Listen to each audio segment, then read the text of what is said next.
Welcome, ladies and gentlemen, to another episode of ELO Heaven. We are joined this time by TeaTime, the man, the myth, the legend. He's got his teacup ready as well. And you said you had a story for us at the beginning here, right? Is that correct?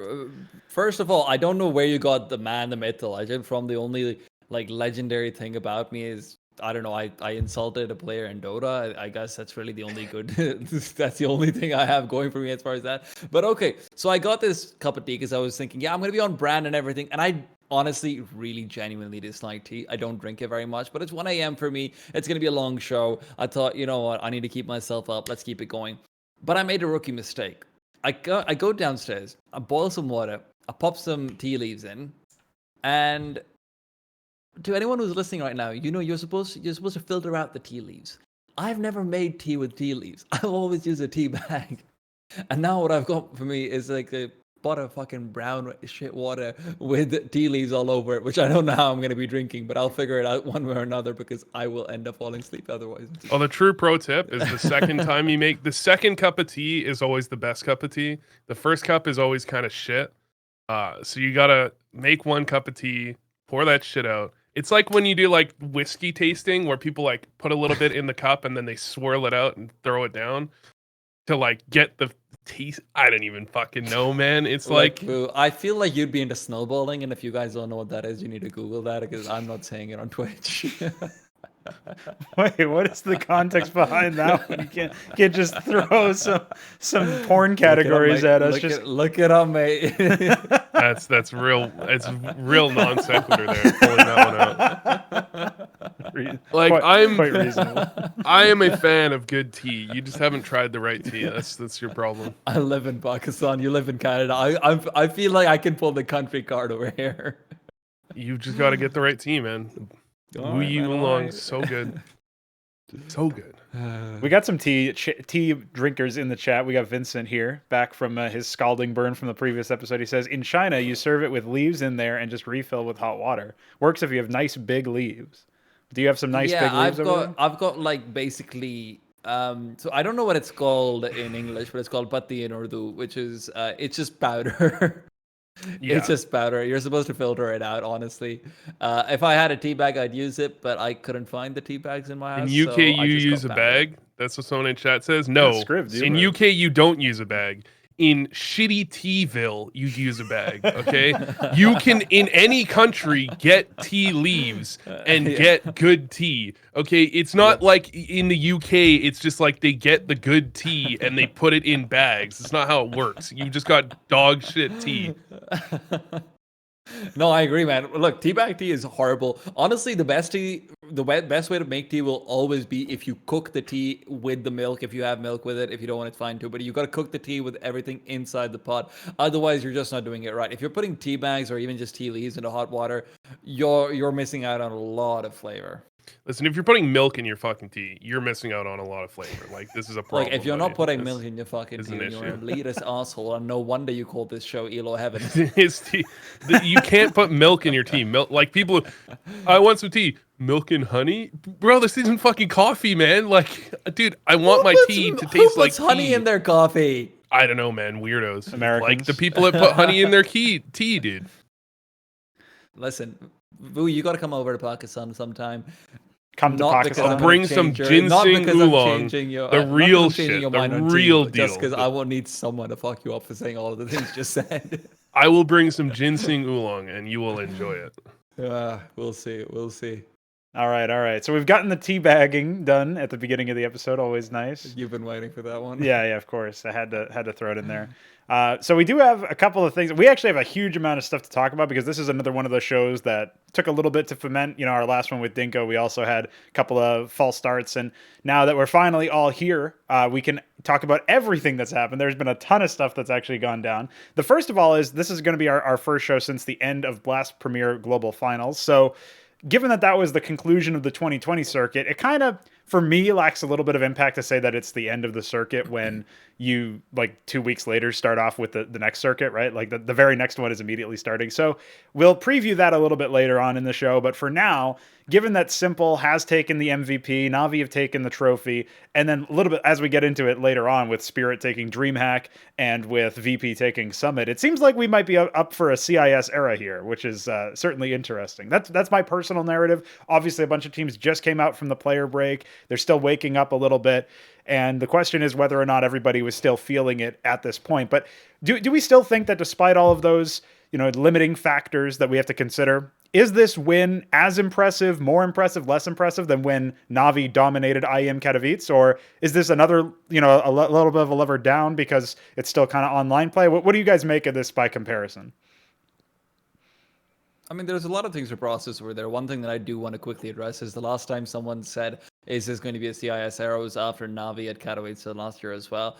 Navi did not last very well. And all I'm saying is, anyone who's asking about, is this a CIS era? Maybe if Virtus Pro do it. I don't have belief in Navi to get an era with this 5. I think they're a great team. I think they've got really, really solid tournament winning potential no matter where they go. They'll never even be a dark horse. I feel like they'll always be a favorite, but I'm not giving them an era, that's for sure. Okay, so no era allowed for Navi. What do you think, Lou? I've been on the CIS region is underrated train for a little while. I think I've said it directly on this podcast that I think the CIS scene is like slept on. And a lot of the time when you see, like, I've mentioned this before, when NA goes back to NA, they come out like awful. Like just every time they're just terrible. But when CIS goes back to CIS, they usually come out like pretty good. Like they kind of they definitely usually delve into their own style a little bit harder when they have terms where they're CIS versus CIS a lot, and you see a lot more kind of like crazy CIS, the stuff CIS for. But usually they're pretty good. And I mean, you've got Gambit's. They didn't look too great at DreamHack, but they've looked really good for a while. You've got Spirit, who looked awful in DreamHack November in the finals, but they did get to the finals, and then they got to, did they win this DreamHack or did they come second? I can't remember. Spirit took it over FPX. Yeah, they took it over 3-0. Okay. So. I couldn't remember if they won or came in second. Yeah, they looked a lot better this time. Plus, they've got Degster.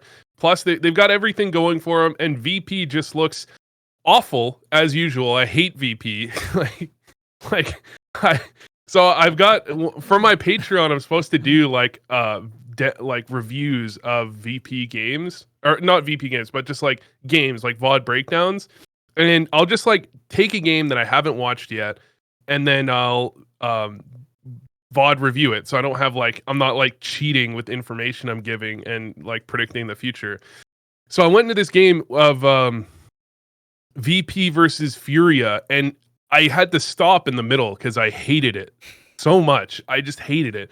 I haven't watched a lot of that VP run. It's possible that was just that one game, but I did not enjoy watching that. I love Yukindar. I think he's like individually like a fantastic player. They've got like some really good individual players there, but a lot of the stuff they do, it just hurts me to watch it personally.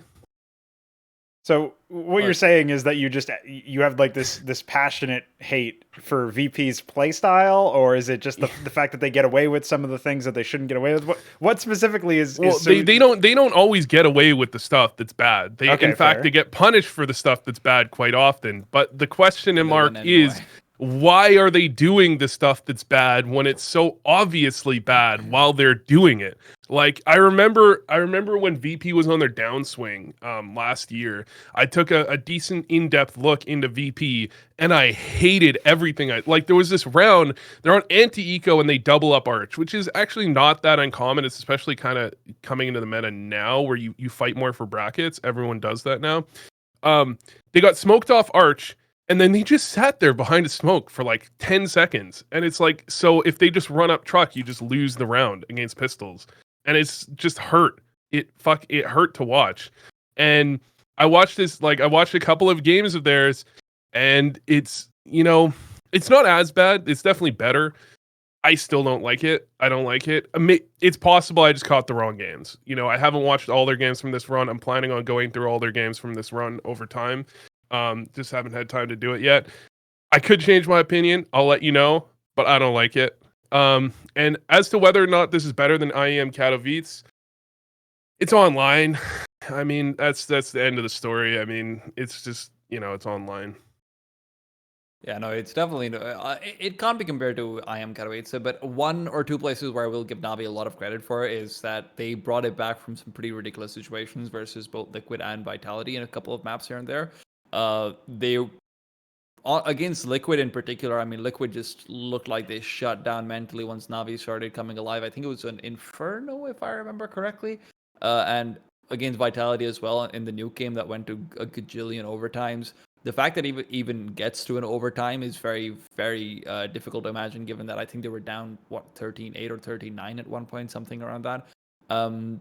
There was actually a lot of that team overall across this Blast tournament, which I'm sure we'll talk about a little bit more when we get to Vitality in particular, because there's a lot to be said there. Preview, I'm about to call ZywOo a choker. Find out what happens next. Perfect.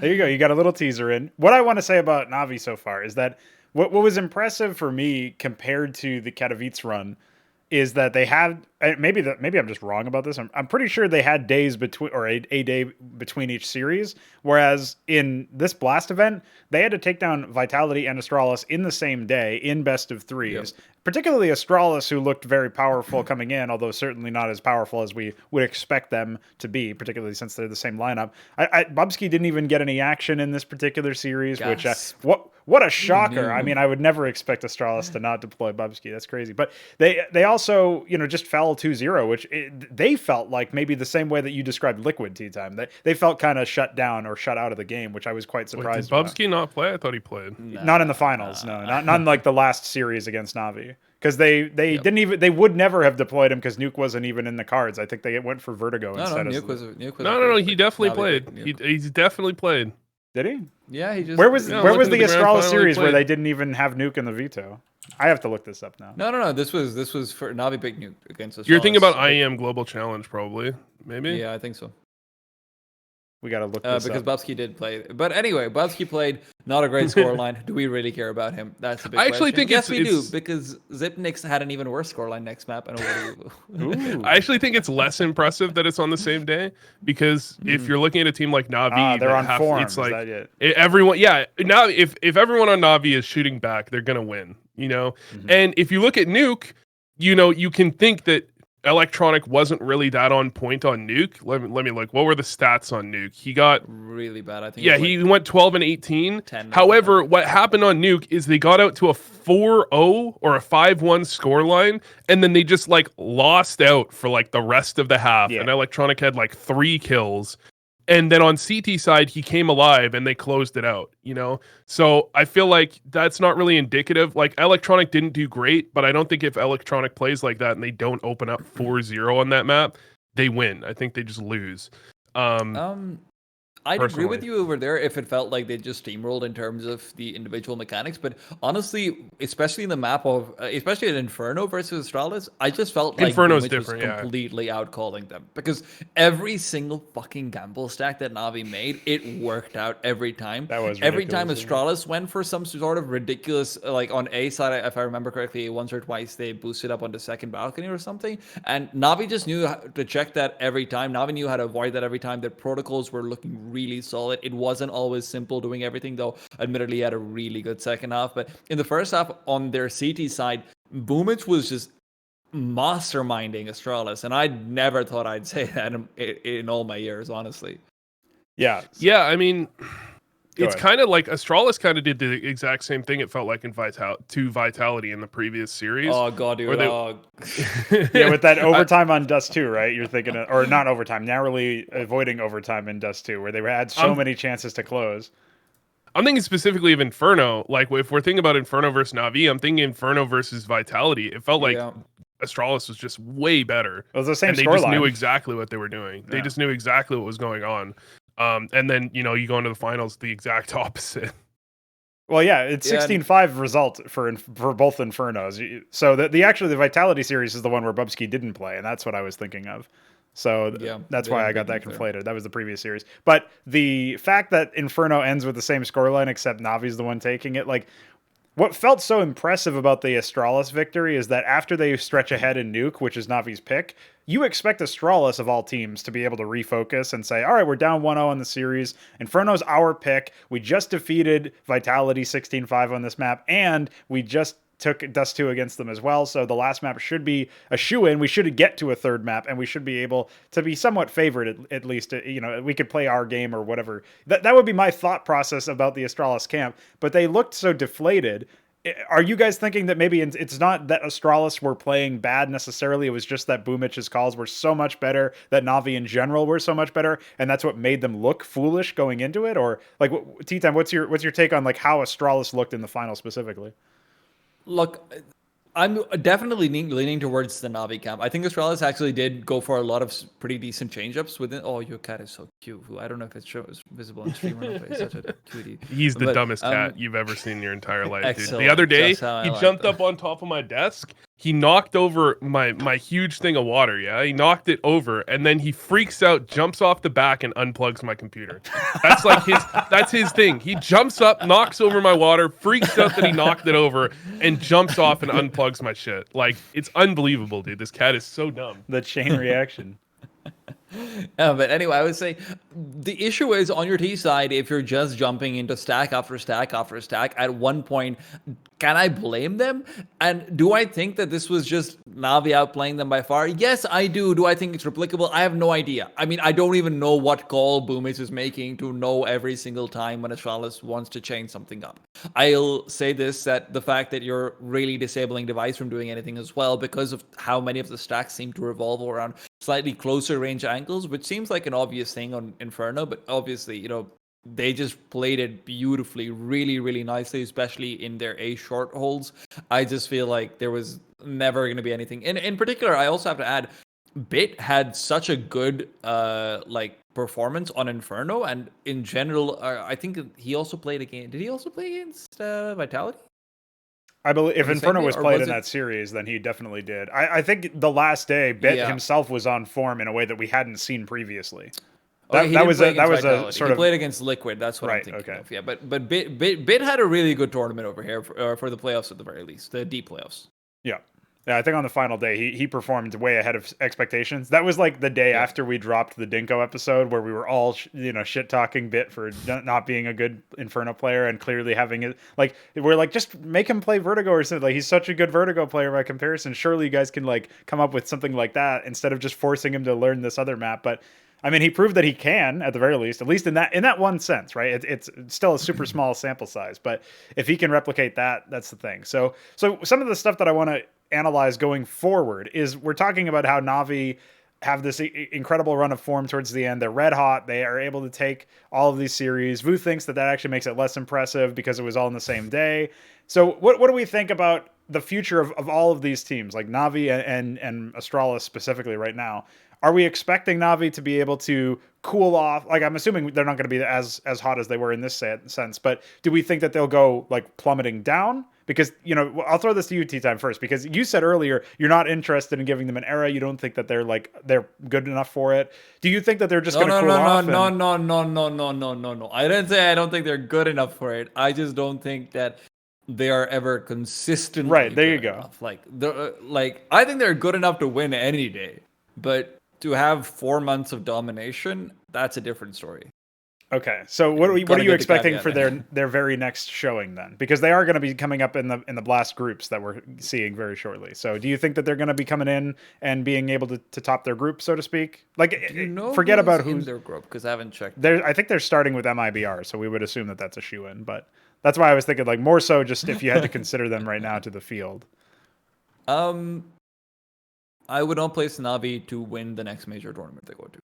Put it that way. I think if they make a finals, that is pretty good. I honestly don't even think they'll make finals, to be perfectly honest. The fact that Boomich comes up with these kinds of calls, the fact that Bit just revolutionizes how good he is on Inferno, those are two very big things which are going to be significantly impacted. One thing I will add is that they will have one really good thing going for them, which is teams don't want to pick Inferno into them because of how little footage they have of Bit and how little footage they will continue to have of Bit at a high level. So you can't really look at tendencies as much, especially considering the guys just placed all over the fucking map for whatever they want him to do. So I'll say that, but I don't see these calls being as good again. Like, and beyond that, there were a lot of extenuating circumstances over here in a couple of these maps where, I mean, you're managing to mentally lock a lot of your opponents. Liquid should not have been a 2-0 at all. Vitality could have actually potentially beaten them if they'd just taken Nuke, which I thought they would personally, because Vitality, I think they were up like 7-1 as well on Nuke initially,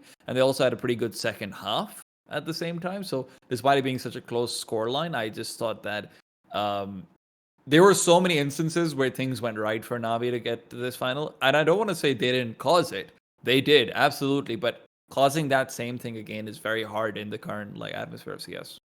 I think similar to how, like, if you were to predict who's going to be the best team in 2021 and you were betting money on it, like if you're just trying to predict for fun, it's different. But if you're like betting money on it, the only smart bet is Astralis. And number one player, like probably the only smart bet is Simple. I guess maybe ZywOo. But if you're predicting anyone else, you're just dumb. I think you also have to predict that Navi do not continue this run of form, because they've always had, well, not always, but for a long time, they've had the ability to have this type of run of form. And they've never like piled tournament after tournament after tournament where they've been clear world beaters and they've just been the number one team trying to make an era happen. It's always like one tournament on, maybe a couple of tournaments where they do pretty well, but they never have like this run after IEM Katowice, right, where it's just like they weren't really the same team again. You know, you can't really predict them to what's different this time. I don't think there's anything drastically different compared to prior tournaments, honestly. One thing that you could say is different is that Blade can IGL from the backline. Oh, wait, no, he's not allowed in the entire road. God damn it, it's over. So, well, we do have some other teams here, and honestly, I just wanted to pivot directly into Vitality because, excellent. You know, obviously, TeaTime, you said earlier you wanted to call ZywOo out for being a bit of a choker. Do you think that that's what happened at Blast? Do you think he was, you know, this is his $1 million tournament, you know, Flashpoint 2 had $1 million on the line. People think that maybe even Big got, you know, the pressure got to them and that's why they underperformed. Do you think that that's the case here as well? Do you think that that's why ZywOo didn't put up the same numbers as Simple? Look, if I was Vu and I was a YouTube clickbaiter, then I'd say, ZywOo. I know what you're talking about. That's not me, dude. That ain't me, dog. That ain't me. All right, Mr. Raid Shadow Legends. Okay, but anyway, I'll say this in a very, very, very, very special context, which is if you look over towards the game of Vitality versus Astralis, which is where on Dust 2, the fact is that ZywOo's actually positionally put in, I think is used in a way that he has to be a choker. And this sounds really strange.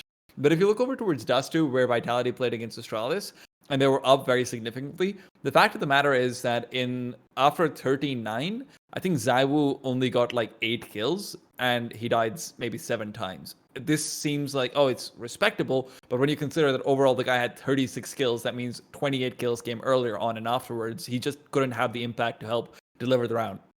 One of the reasons for that is that ZywOo is generally not set up to be the guy getting very, very super aggressive, the way maybe you'll see Simple doing that. And he's generally given a little bit more of a safety procedure. So his positions don't change around the map as much. Because of that comparative limitation in mobility, you also see that in Inferno, where he plays B side very, very hard. Because of those comparative limitations of mobility, you are never going to be in a position where ZywOo can be potentially everywhere, so it's easier for teams to call against ZywOo than it would be for me against, for example, Simple, who has maybe a bit more agency because of his veterancy. So the issue is that, again, you saw this against Astralis, first of all. The guy just stopped existing on the server because Astralis just dodged him constantly. And hats off to Astralis, that's really, really hard to do, don't get me wrong. But that IGL difference, it sort of does start to come in a little bit, and I don't know, maybe it'll be even more because Xtaz can't be there as much, like you mentioned. This is where I'm going to start saying that Vitality really need to start reconsidering their the structure they've put up to prop up ZywOo, because the times of ZywOo being like this younger player who doesn't exactly know what's going on, but you know he's sick, they're gone.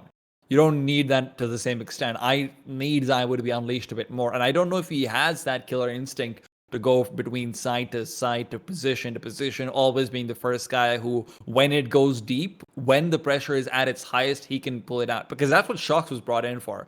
I mean, I don't know if you guys remember this, but when Shox was brought in, all the conversation was, yeah, this guy's going to be the closer. No one's fucking closing out these games. Vitality lost two series that realistically they should have closed out much more easily. Nuke, more forgivable in all fairness, I'll say that. It's not a good map for Operas as much, and he did still have a very good performance. But like even on Nuke, if I remember correctly, he had a very poor T side performance compared to his CT side. And that's again where I'm gonna have to say, when you're bounded by that structure and you don't have the ability to, transcend in moments of difficulty, you will seem like a choker. Is ZywOo a choker, Vu? As a player, he's definitely not a choker, but I can understand that. I can understand the concept, like the concept being gone for here. But I mean, can you say the same thing about Device? Like, what's the difference in your mind between Device and he has more ZywOo? agency. Device has much more agency in his team because, so from everything I get from ZywOo, this is a player to me who just really the reason why he's good at clutches is because he genuinely doesn't give a fuck. I'll give an anecdote, which is I was interviewing ZywOo last year at last spring for the LAN, and the guy had his jersey on. There was a T-shirt underneath. The T-shirt is the one with all the sponsors. So the manager told him, "Hey, just take your jersey off." So the T-shirt, and he just does it immediately on camera. His shirt goes off with it. He puts his shirt back on. He's just giggling away, laughing away, like he just doesn't give a fuck. He just says he genuinely, and I mean this in the nicest possible way. The fact that he is so nonchalant about things makes it so he will perform in any circumstance as long as the people are in front of him for him to kill, in my opinion. But in contrast, I don't know if he's going to be the guy who says, let me play B. While you look at Device, I feel like he's got that agency. And not just that, honestly, Vu, the thing that makes a difference is Device has got 4 players who are way better than ZywOo does. So you don't need to necessarily rotate as much, and you can't be played around as much. The point of me saying he's a quote-unquote choker is in the context of this team. Because it's a lot easier to beat Vitality if you can avoid ZywOo. It's not as easy to beat Astralis just if you're avoiding Device. Yeah, I mean, I don't know. I just don't think that's necessarily... It's a terrible term. Yeah, no, I get what you're saying. I don't know if you can necessarily say that as a huge downfall for ZywOo, because it feels kind of hypocritical that we as analysts, the analyst scene is well, simple, maybe he doesn't fit into a system, maybe there's a reason he's not winning, and then at the same time being well, ZywOo, he fits into the system way too well, he's basically like a fucking Tetris piece and he's playing with a shitty team, so it's but we can't have it. It's have your cake and eat it too. I feel like it's a little bit unfair. I get what you're saying. It's definitely kind of on the team to use him correctly. And so he can definitely be, he can definitely have down times because of that. Would another angle to this be a bad thing though necessarily? What do you think? Is it just that Glaive can also realize when Device's positioning has been downloaded by the enemy team, or they've found a way to read where Device is, and Glaive can say, "All right, Device, you got to move up to another place." The call can actually come even if Device. Theoretically, if they have equal agency, Apex isn't at the level where he can do what Glaive can and move his pieces around the board a little bit differently. Maybe that's also another thing where, people have said that Apex reinvented himself to be this huge IGL. I always have a little bit of I'm taking that with a pinch of salt, just because my skepticism comes from the fact that it is the online era, and up until the Valve ruling, there was no way to guarantee that coaches weren't talking throughout all of it. Coaches were genuinely allowed to talk by Valve for RMRs. Oh yeah, well, so what gets me too is that when you can't, when the rule set changes so that coaches can in a way become the IGL or a second IGL, a backup caller. Even if they're not necessarily exerting dominion over the entire strategy, that completely calls into question any individual IGL's credit that you can give them for how successful or not they were in a match, I think. So based on that alone, I think that I'm always a little bit, curious about how much of that is coming from Apex versus Xtaz. But with Apex reinventing himself in that way, I don't think it's an insult to him to say he's not as good as Glaive yet, considering Glaive is like top 1 or 1A 1B with Kerrigan for most people's money. So the idea that you're not a top 1 IGL yet, dude. What are you doing? Like, it's not really an insult. But the other side of that is that's an area that maybe he needs to learn to step up. Or ZywOo, as what TeaTime is saying, needs to be able to activate that killer instinct and realize when a call needs to be made, but it's not being made. He needs to come in and do that. Like, that could be another angle to solve this issue. Or any one of the other players can have slightly better firepower. That you don't have to just have ZywOo having 38 kills and still losing a game. Because look, I can say whatever I want about him being a choke or whatever. It doesn't change the fact that he had against in the Astralis game on Dust 2, the guy had 36 kills. Yeah. So and that's in regulation too. So yeah, it's in regulation. Where's the rest of your team at that point? It's funny that he's almost now dealing with the Simple curse, because for so long everybody's like, Simple deals with the Simple curse, and this is the tournament where Simple's teammates are the ones. I think this says something really key to understand about Counter-Strike in general, and obviously it is just a sample size of one tournament, but the fact that Vitality have ZywOo delivering and nobody else in the finals, or the final day, that the final series that they played.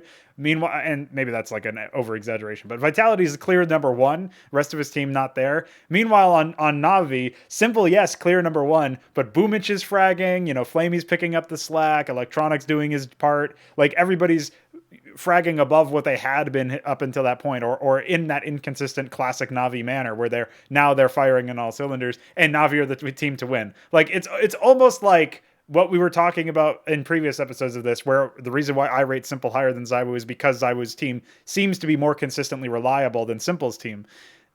I don't know. I'm just going to say that I declare myself correct on that point, even though nobody else has even had a chance to speak on it. So now you guys can tell me if I'm wrong. I think we ought to admit that ZywOo is still new to the scene. He's still. I mean, entirely. He's only in his. Is he in his second year or his third year? I think this is second year. Second year with Vitality. Yeah, second year just finished. Okay, yeah, second year just finished. Like, I feel like that killer instinct definitely could come over time, and I do feel like if someone just said ZywOo go kill, he would go kill. But it's more like he just does whatever people ask him to do. And the coach, I think Xtaz has like probably a good amount of control, and he's got ZywOo bought into the system and doing what he a single player can do. And he's not trying to use ZywOo to win the game. He's trying to use him like a chess piece. And I don't think can be a slight against ZywOo as much as maybe at some point you slight the system, you slight the team, the coach, if that doesn't work for a long term. But, I still think Vitality is, I still think they should be, probably based on everything we've seen, I would predict them to be the second best team in 2021, even with this tournament. That's actually my next question for you guys is Astralis, Vitality, Navi the order of 1, 2, and 3 in the world? What do you think, TeaTime? Like for this year? Or yeah, would you predict that same order to be there? Or would you predict that at the very least, like currently the rankings in the current moment for HLTV are Astralis, Vitality, Navi still? Is that where you would put all of these 3 teams right now? And do you predict any upsets in that regard? I think Navi's better than Vitality. Like I would say that. You mean currently, or you just mean like? Yeah, I misunderstood if it's currently or if it's for. Yeah, So again, sorry. If you're talking about for 2021, I think Vitality won't be in top 3 for. Oh, okay. Ooh, that's spicy. Yeah. That's spicy. What's the top 3 then? What's the top 3? Kerrigan, baby, faces back. Let's go. Oh, get out, dude. Get out. It might happen, dude. They got Twist. I'm so excited, dude. Kerrigan and Twist together. Dude, Twist and Sean Garrett together on Misfits was, oh, baby, yes, please. And now you give him Kerrigan. Oh, yeah, let's go. Top 3. I could see them being top 3 by the end of the year, but not top 3 for the year. I think what typically happens with Kerrigan teams, not to shit on Kerrigan, because I do love Kerrigan, usually they peak really high for a month or 2, and then they typically fall off, or they might take a little while to get there, which is rare. Like, Kerrigan will get his teams to the top level, but they don't usually stay there that long. So, like, I agree. I definitely think that FaZe roster could definitely go top 3. I just don't think they're going to have a year in review top 3 team. I don't know. Listen, Vu. Okay, I'm telling you what's gonna happen right now. Write it down, clip it, Pronogo. This is gonna be the clip that makes your channel go viral in 2022. You're welcome. Okay, let's hear We're it. gonna have 6 months of phase, all right? I could see it. We're gonna have 6 months of phase, okay? And they're gonna be really, really just nailing everything. Then, afterwards, when things start going down a little bit, they're not gonna get Karrigan yet because Rain this time. Rain knows that you don't do that. You don't do that. That just doesn't work. Coldzera, he's already had Nico left him, so you have to slight Nico if you're Coldzera. So you're keeping Karrigan on the team. Obviously, Twist is a new contract. He's not gonna go. I'm telling you right here. Brokey gets kicked. They add Acor because Acor's just been touched by Karrigan right now. Acor comes in. Acor ends up being the star upper. He finds his killer instinct that's been gone for all this time. You get another 4 months of being on top. Easy. I've done it. That's a bold prediction. That's I need a to put very these back on too. That's a very bold prediction. Yeah, I mean, I could give him 6 months. I just I don't know. The question is this phase better than old phase? Individually, and I'm not. You're thinking sure. phase that almost had the era that we're contending with Astralis, the Nico, like the Nico Karrigan, the one that failed Yeah. at the Cloud9 major, right? Yeah. Like that's the one you're Yeah. talking about. Okay. It's 'Cause more they- skilled. It's more skilled. yeah. I think it's. Dude, Brokey's insane. Brokey's actually really, really good. Brokey. I would say really Brokey good. is better than Yeah. Guardian was not on like peak Guardian on that roster, but certainly Guardian now. But Guardian 2 months after that phase roster started, I think Brokey's better than that Guardian. Though Guardian was really good at the major, I'll say that. Yeah, I also that's- feel like CS has got to a point now where it's tough for a team that's just you need so much more than that. I think it's going to be a lot tougher for a team. If that phase was around now, I don't think they'd be capable of running as long as they did as just destroying everyone. What was the tournament? I think IEM New York where they lost 5 rounds max in a map until the and they finals won or with something. just straight up aim starring basically. Obviously Karrigan still had strats, but I'll have to add some caveats over here. We can't just pretend like these aren't completely different players that Karrigan's getting compared to back then. Back then you got Nico, who just came out of fucking Nico Sports. Okay, sure, 6 months of 6 months of phase, but then he came out of Mouse Sports. Not a particularly well structured team. Not a team that is necessarily built to be top 1. It's more built to somehow get to top 16 at a major if you can, rather than anything else, if everyone remembers that. You had Guardian, who wasn't used to speaking English.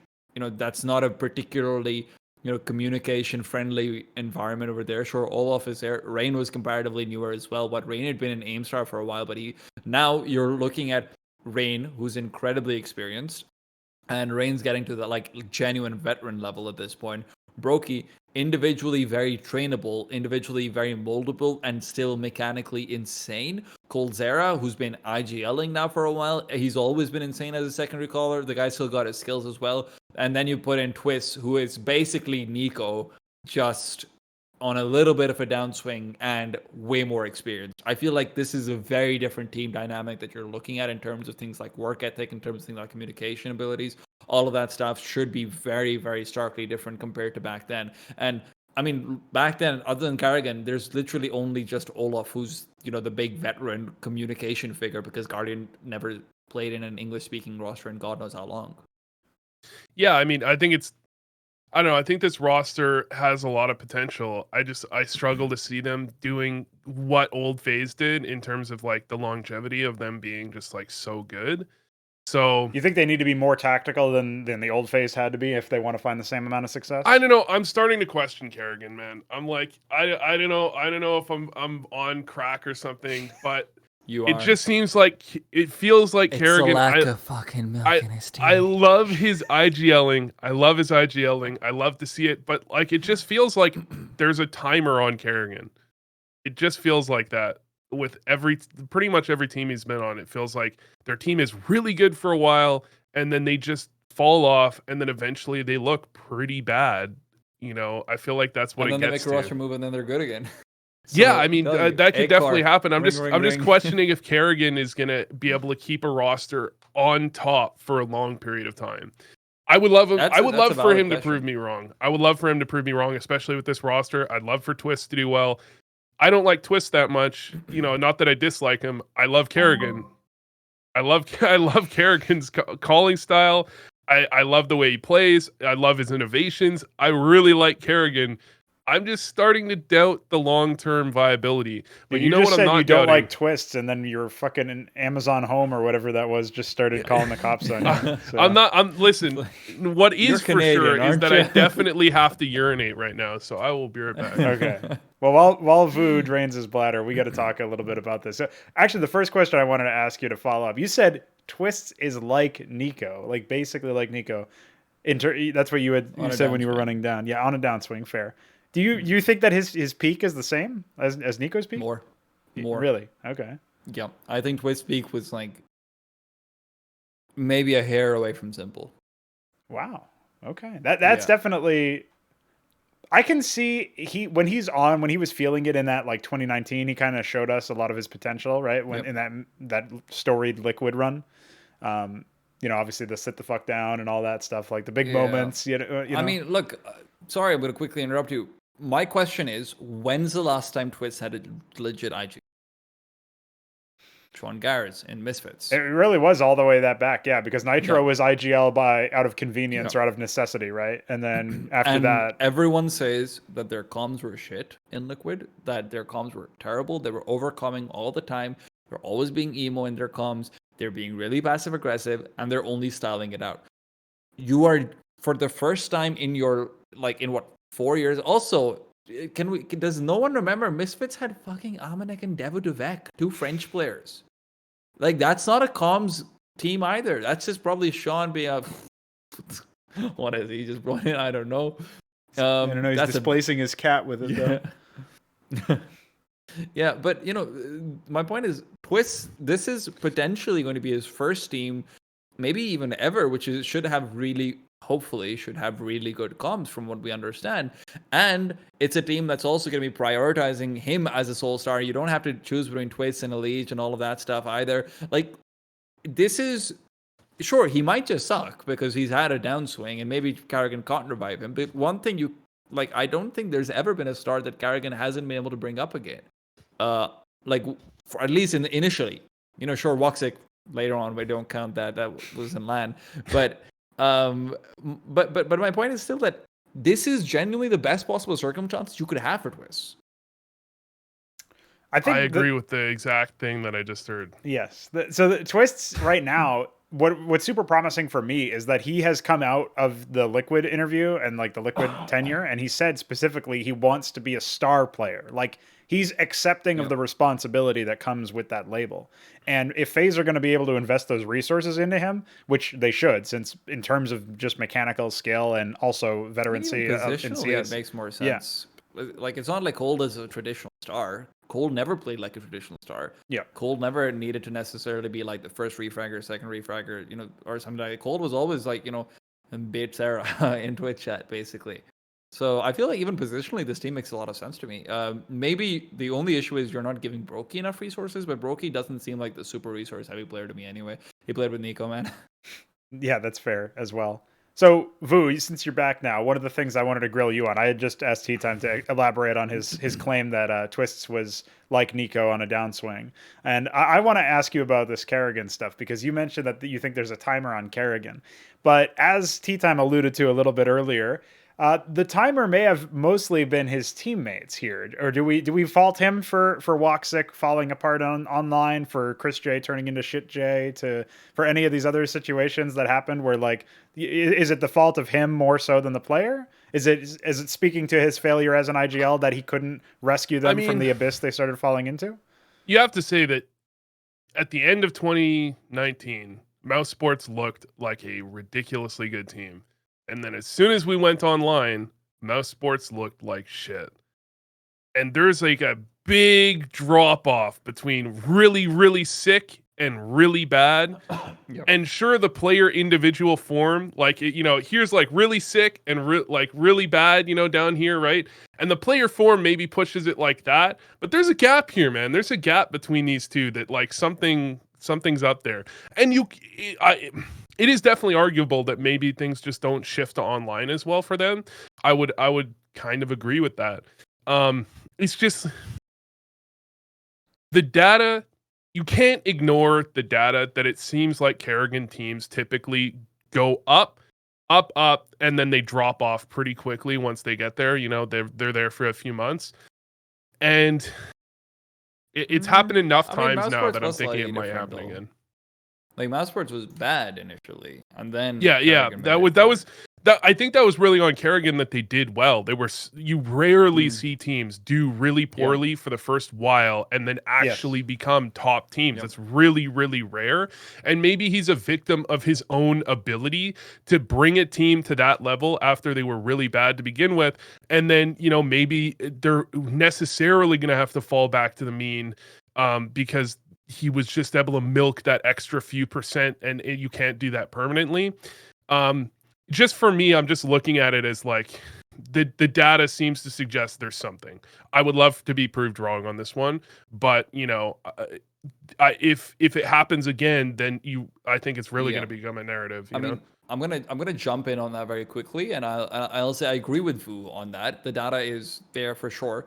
One place where I actually have a little bit more faith in FaZe, in all seriousness, this is probably the primary reason why I think they should be a top 3 team for 2021, is because in a lot of Kerrigan's past teams, he's had to both be the captain and the leader. And, sorry, the IGL and the captain. And over here, I actually think it's going to be slightly different. I'm not 100%, and obviously I don't know any of these players particularly well or at all, because I'm a fucking pleb.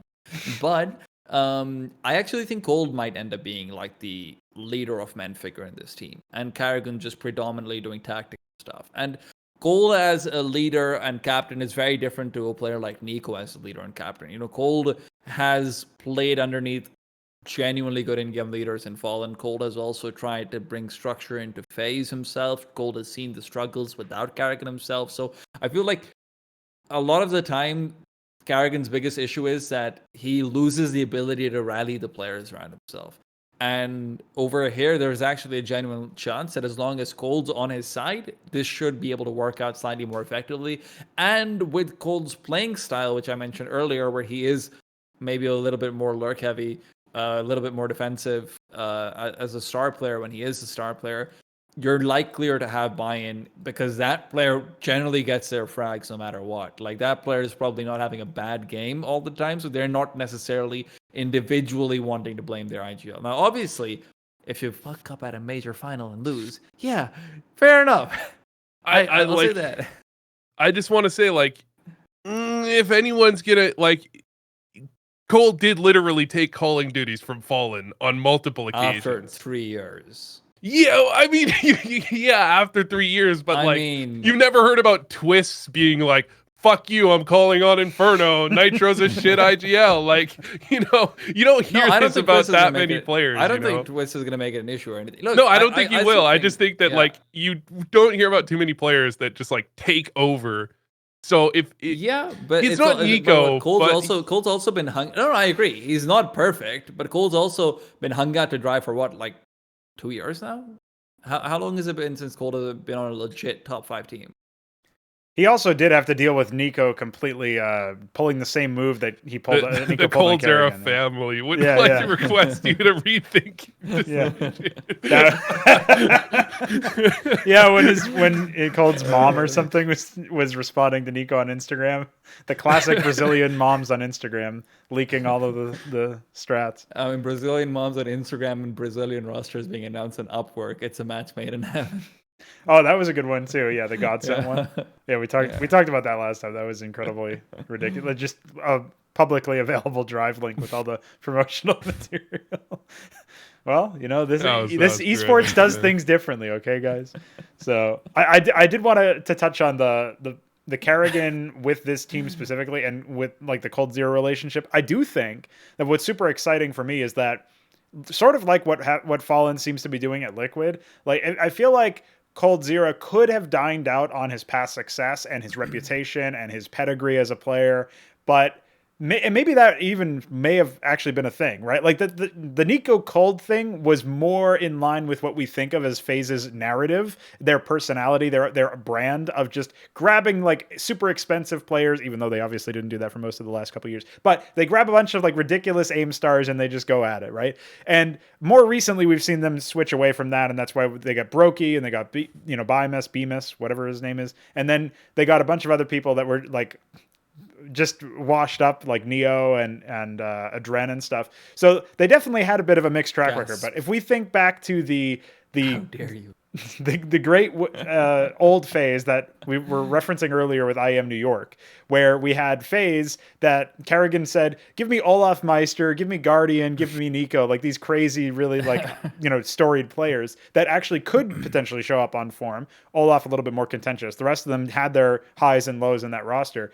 That's more like what we saw with Cold Zero's Nico move, right? And then when Nico abandons him in that way and just moves over to G2, gets abducted by Hunter in that video, like that's a little bit different than maybe what Cold was expecting, I imagine. And he was probably like, how do you even do that, right? And that's why his mom messaged Nico on Instagram. So that's we've come full circle here, but I think that means that Cold will be a little bit more amicable. Just like Fallen seems to be humbled by the fact that he's been on shit teams for a while, shit MIBR lineups for a while. I mean, give him some time. Well, you think he's gonna warm up aggressively? What do you think? Fallen? No. Well, yeah, I guess Fallen. We can Fallen. Give Fallen some time. Don't worry. Yeah. Bad Fallen coming. Don't cut. You believe in the Fallen roster? Because I know Dinko was. Wait, was it Dinko or Haka that we had on here? Haka was saying that he didn't like the. He wasn't too crazy about the Fallen move, I believe. Yeah, he was. It wasn't that he was not too crazy. He was. I was like, I'm tentatively optimistic. I'm cautiously optimistic, and he's like, no. That was the only hot take we got out of Haka for the entire 2 hours he was on the broadcast. I'm a hot take factory. Don't worry. Okay, here we go. Look, I thought it would be a good move. I have since changed my mind. I actually think it's been doing really poorly in terms of. I just don't know if Fallen's got it any. I thought that he'd have probably picked himself up. He's had 6 months off of not playing. Mate, 6 months is enough time to get yourself back in shape individually if you've been practicing. If you've not been practicing, I don't know why the fuck you've been picking. Like, genuinely, I do not know why. So he's not at a point where he seems like he's significantly different as an opera compared to Liquid, just saying, hey, you have the op, anyone have the op. He's had one event! One event! Yeah. One! He looked individually really we bad. don't even know, here's really the thing. If they had been practicing since, if they've been practicing he's missing since basic January shots in 1st. Inferno on CT side. Yeah. Really basic one. But if they've been practicing since January 1st with that roster and they come in with 3 weeks practice into the tournament and they do that, then I'm sad. But if they started practicing on the 15th and Fallen had taken a month off. I'm judging Fallen based off of Liquid's form. I'm not saying Liquid's form is because of Fallen either. I'm just saying Fallen is missing really fucking easy shots. Mm-hmm. I just think he might have, there was a player break, there was a break. There was a break. You're not in-game leading. Okay. You're not in-game leading. You haven't played for 6 months. If you've not been hitting DM servers like crazy, I don't know what you're doing. And if you have been doing that and you're still missing these shots, I feel like the 1 week break isn't significant enough to miss really easy shots consistently. Yeah, you could be right. I mean, you could be right. I just think I agree. Give him more time. I'm not saying I count him out at all. I'm not saying that at all. I think it's very unfair if I say that, but I'm also now starting to get myself in the mindset one more event, and then I'm thinking he had a buyout. You could have just had OC. True. That's true. It is true. That's my point. You could have just had OC. I don't know. It's not about Fallen independently. It's about Fallen versus anyone else. That's the issue. I just feel like Fallen, even on the bad MIBR rosters, he usually wasn't the problem. He could usually do just fine. I think he had some problems, definitely.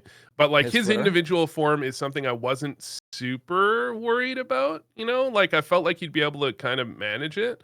It's also you're not super worried about it because everyone else is so bad that you're just trying to get MIBR to top 10. MIBR towards the end, we're also playing against Whistler, Krakow, and losing. It's not that impressive for Fallen to maintain individual form. I know. I just Fallen's individual form wasn't my main concern too much. I agree.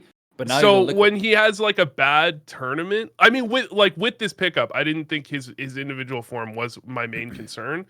And so he comes in with like a pretty bad tournament, and I'm like, I don't know. I guess I'm kind of just like rose-colored glasses, or maybe that's the phrase. It's just like I'm willing to overlook that, thinking that he's going to be able to pick it up. Like he might. I'm not writing him off just because he had a weak individual performance. I feel like. No, I agree with you entirely. But if it's literally 2 more events, it's like I've written him off, because the issue is, again, it's never just about the player you have. Individually, he might be good. The problem is you had to pay a buyout for him. So that means you could have feasibly had another player, even if you had to pay a buyout for them. And Fallen's buyout was never going to be cheap. It doesn't matter. Fallen's buyout was not cheaper than, I would say. I'd be surprised if it's under 200k, mate. Lurpus is behind that deal. Fucking hell, it might even be 5. It's Lurpus, okay? You don't think there's like the some buyout was pressure? 3 Teslas. That's what I feel like there's some pressure for them to actually just let him go, because imagine Fallen, a very volatile Twitter, a very volatile Twitter player, goes, they're keeping me hostage. They won't let me off the roster. They won't let me off. Look, at Lurpus, they won't let me off. Like, I feel like there's like some, Yes, I agree with you, but if that had been the case without a buyout, they would have announced it, because esports organizations can't do something without announcing it. So there was definitely a buyout behind it. So assuming that it's like, a decent buyout, I wouldn't say ridiculously high, because I'll give you, the benefit of the doubt about that. But the issue is, you could have had OC, you could have Cirque. I was going to say, to be fair, Cloud9 wanted to keep OC, and he wanted to stay with that roster. I mean, I agree. The question is, when Floppy's gone, does he still want to stay? Maybe, that's the thing. That's the big difference, mate. Especially considering back then he didn't have an org. I mean, Liquid could have had Woxic. Come on, man. What a deal. Stop. In all fairness, they could have had Woxic for free. Yeah, and they would have had the same performance that Fallen's putting up right now. You can buy, not even buy. You can just off the side of the road is a Craigslist, like Curb Alert going up, and you can just go ahead and grab that guy. That's an op delivery service for your opponents every round, dude. That's awesome. That's bargain. There's also the reality that typically, I know Fallen isn't technically calling, but we've seen some, if he switches, then I'm good with it. We've seen some voice chats or comms that seem to suggest he's doing some coordination of the team in the mid-rounds. At least, yeah. Yeah, and those kill you in your ability. And it seems dumb, but like, when you're thinking about that type of thing, if you're even thinking about it, you're going to miss some shots. Basically, when you add any level of thought, your base mechanics become worse. It's like, this is something I've seen some studies on. Even then, he's not IGLing, which he was doing before when he was good. And on top of everything, there is no doubt that Fallen brings value to this team. 100%. Fallen brings value. The guy's a legend. Their comms have always been garbage on Liquid. If nothing else, Fallen might just end up improving their comms even. That would make things better. Hell, Fallen might, end up bringing in a little bit of extra dimension in their strategizing. Just making their IGL a little bit better. Being a secondary caller, being the guy who's kind of grooming up the IGL as well. At the end of the day, the question is never going to be, is Fallen providing value? It's that, could Liquid have one more with another Opper who is a star Opper? And I think the answer for now, so far, has been yes. And I'm willing to change that answer in an event or two if Fallen starts stepping up. But if it's 3 events and Fallen isn't anywhere, I have to say this is potentially, it's a potentially. Yeah, I don't know if a star Opper was really the change. I want Fallen to start IGLing this team. Yes. And go from there. Like, that's what I want. I wouldn't have wanted them to pick up like a star Opper. I would have much preferred to see OC over good Woxic. Like, if we pretend Woxic is still what he could be. For me. OC's you think so? I don't know if he's a star. I don't know if he has the pedigree to really. Sorry, I don't mean do it in position 1. I'm going to use Dota terminology. Position. Do you guys know Dota? Yeah, we know position 1. Position. Okay, great. I'm not going to say he's a position 1. You say we. I have no idea. Position 1 just means he's set up with all the resources. Position 1 is the most resource heavy. Position 5 is the least resource heavy. I don't want a position 1 Opera. I still want like position 2 or position 3 though. And if Fallen isn't giving us that, I don't know if Liquid will be able to win. And I don't think Liquid can contend for top 1 without an Opera at this point, dude. Operas are just so impactful. Yeah. I don't know. I still believe that this roster is going to do well. If this was like a 1-to-1 bet, is the roster going to do well or is it going to do poorly? I would be betting on them doing well. What is doing well? I'd say if they can maintain if they can maintain like a top 5 form. That's not doing well for Liquid. That's not doing well for Liquid. You have to be top 3 for them. I think after Liquid were top 1 for so long. Top 3, no, not with Navi, but top 3 at least. It doesn't matter. Contending for top 3, I agree. Like if they're, I mean, you have to be top 3 at least 4 months of the year. Vitality, Navi, and Astralis are so fucking good, dude. Yeah, and FaZe, dude. Come on. And FaZe. Well, currently, Vitality, Navi, and Astralis are so good. I feel like if Liquid could occasionally take a series off those 3 teams and they could be top 4, top 5, I'd feel okay with that. You are forgetting that this is the team that throughout 2018 was number 2 in the world. Throughout 2019, most of 2019 was like number 1 or number 2 in the world as well. 2020, sure, it was a bad time because of online and everything, but your expectations for Liquid cannot be, hey, being rank 5 8 months in a year where you're eliminated in top 8 and you feel sad about it because you're like, oh, where are they right now? But right, like rank 5. They're number 5 right now, exactly, and they're gonna drop. Yeah, I mean, what really puzzles me is that Liquid needed an IGL and they needed an Opper, and they only wanted to make one roster move, and so they bring in Fallen, who is an IGL and an Opper, and they say, hey, that thing that you were like, obviously he's got like a downswing performance wise, but I would imagine his calls were probably a little bit stronger than his op skills towards the end of his tenure at MIBR. If you had to rate one of them higher than the other, and yet they've put him on the op instead and said, this is your primary opping, right? Temporary. Yeah, I don't know. He's got to be calling eventually. And the other thing is that this is good for Stewie's career. Like, I hope he doesn't think that. I hope Stewie 10 a.m.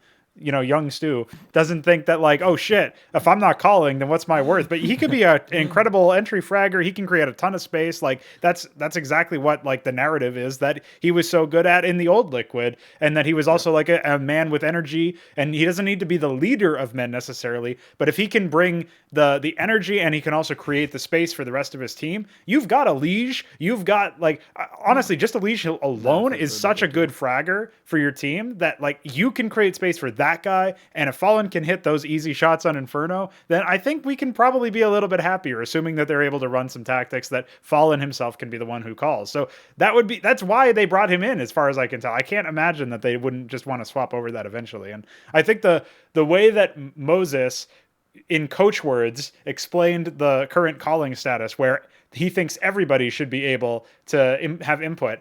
Maybe everybody should be able to, but not every player on that roster is going to have good ideas or any ideas at all. I didn't say this. What did you say? Where did Moses say this? It was in a Blast interview where Freya asked him about like the calling and what was going on. And it was shown on broadcast, and Moses said that he thinks that people who want Fallen to be the only caller or whatever are missing the point, and that he thinks that the whole roster should be able to have input in the strats that are called. And I think it's great if you want to leave the space open for that, so that somebody who has a read can say something and at least feed information in. That definitely should be left there as like a door that you can walk through if you need to, given a mid-round. But the expectation should be, Fallen calls, maybe Stu secondaries, or feeds proper like information in a different way, something like that. So I just can't imagine this Liquid roster with these players and their current role distribution of Fallen not calling, finding a huge amount of success. I think if they want to contend with what you guys were just agreeing about, like contend for that top 3 position, they definitely need to make some changes. And I don't even know that Fallen calling will be the change that they need, by the way. Like maybe that still won't work. So I'd say it was a good gamble play, but I think like right now I just think they're letting Fallen have some time to get back into the swing of left clicking. Yeah. And maybe that is the case. But I can also see where you're coming from, TeaTime, about your initial displeasure in watching the missed This team's going to be top 3. They're going to be top 3. Okay, here we go. They're going to be top 3. This team is going to fucking do it, boys. Listen, man, they're going to do it, man. They're going to do it. Fallen shits the bed, and they still nearly beat the top two of the top 3 teams in the event. Wow, this is the boldest prediction I've heard on so far in this show. On no practice. Listen, this is different. If I go talk to my homeboy Stewie, I hit his ass up, and I go, Stewie, how much did you practice? And he's like, we've actually had Fallen on the roster practicing in scrims since November. Then I'm like, this is fucked. Okay, hey, it was actually October. I don't know if you guys caught the Twist interview. This is a real thing. He was Twist had left and said I'm bye, and then Fallen was on the books with Liquid practicing all the way back in October. If they've been practicing for like a week and a half and they come into this event and Fallen shits the bed individually, which again, when you're mid-round calling as an opper, you're looking at your radar so much, you're going to have bad performances. It's going to happen. They're going to be top 3. They're going to be top 3. They're going to be top 3. End of discussion. We're done. They're a top 3 team for 2021. They're a top 3 team. Oh, God. We need Naf smiling more. If Naf can smile enough, they can make it. I can't believe that this is the boldest prediction when I've genuinely just said FaZe will be top 3 for 6 months. What I got. Player. I've told the exact player who's coming back, and I've called ZywOo a choker. And this is the boldest prediction. What was bold about it is I thought he was saying that Liquid top 2 2021. Okay, there we go. What got me was when he said that Fallen is going to shit the bed. I thought he meant that he will continue to shit the bed and somehow Liquid will still be top 3. That was the bold prediction for me. So. Top 3 team. Hundo P, dude. Hundo P. All right. You heard it here, betters. And Vu's DMs are open, by the way. So when you lose. Liquid will be top 3. Here we go. He's got the talk box. All right. So if Liquid's top 3, then where's Big? Big are the next team right now, top 4 currently, rank 4. Not top 3. Not top 3. Are they still top 10 by the end of 2021? What do we think? Oh yeah, I think Big's got, like, slept on in terms of like just their strategic. I don't know. I say this every time. So how slept on can they be? I feel like people talk about Xtaz. People talk about the other coaches. I mean, Joey's gone. In all fairness. Yeah, I feel like that's a coach that kind of got slept on because I mean that team strategically is so good. And maybe it's God B. I've heard suggestions that it could be God B. But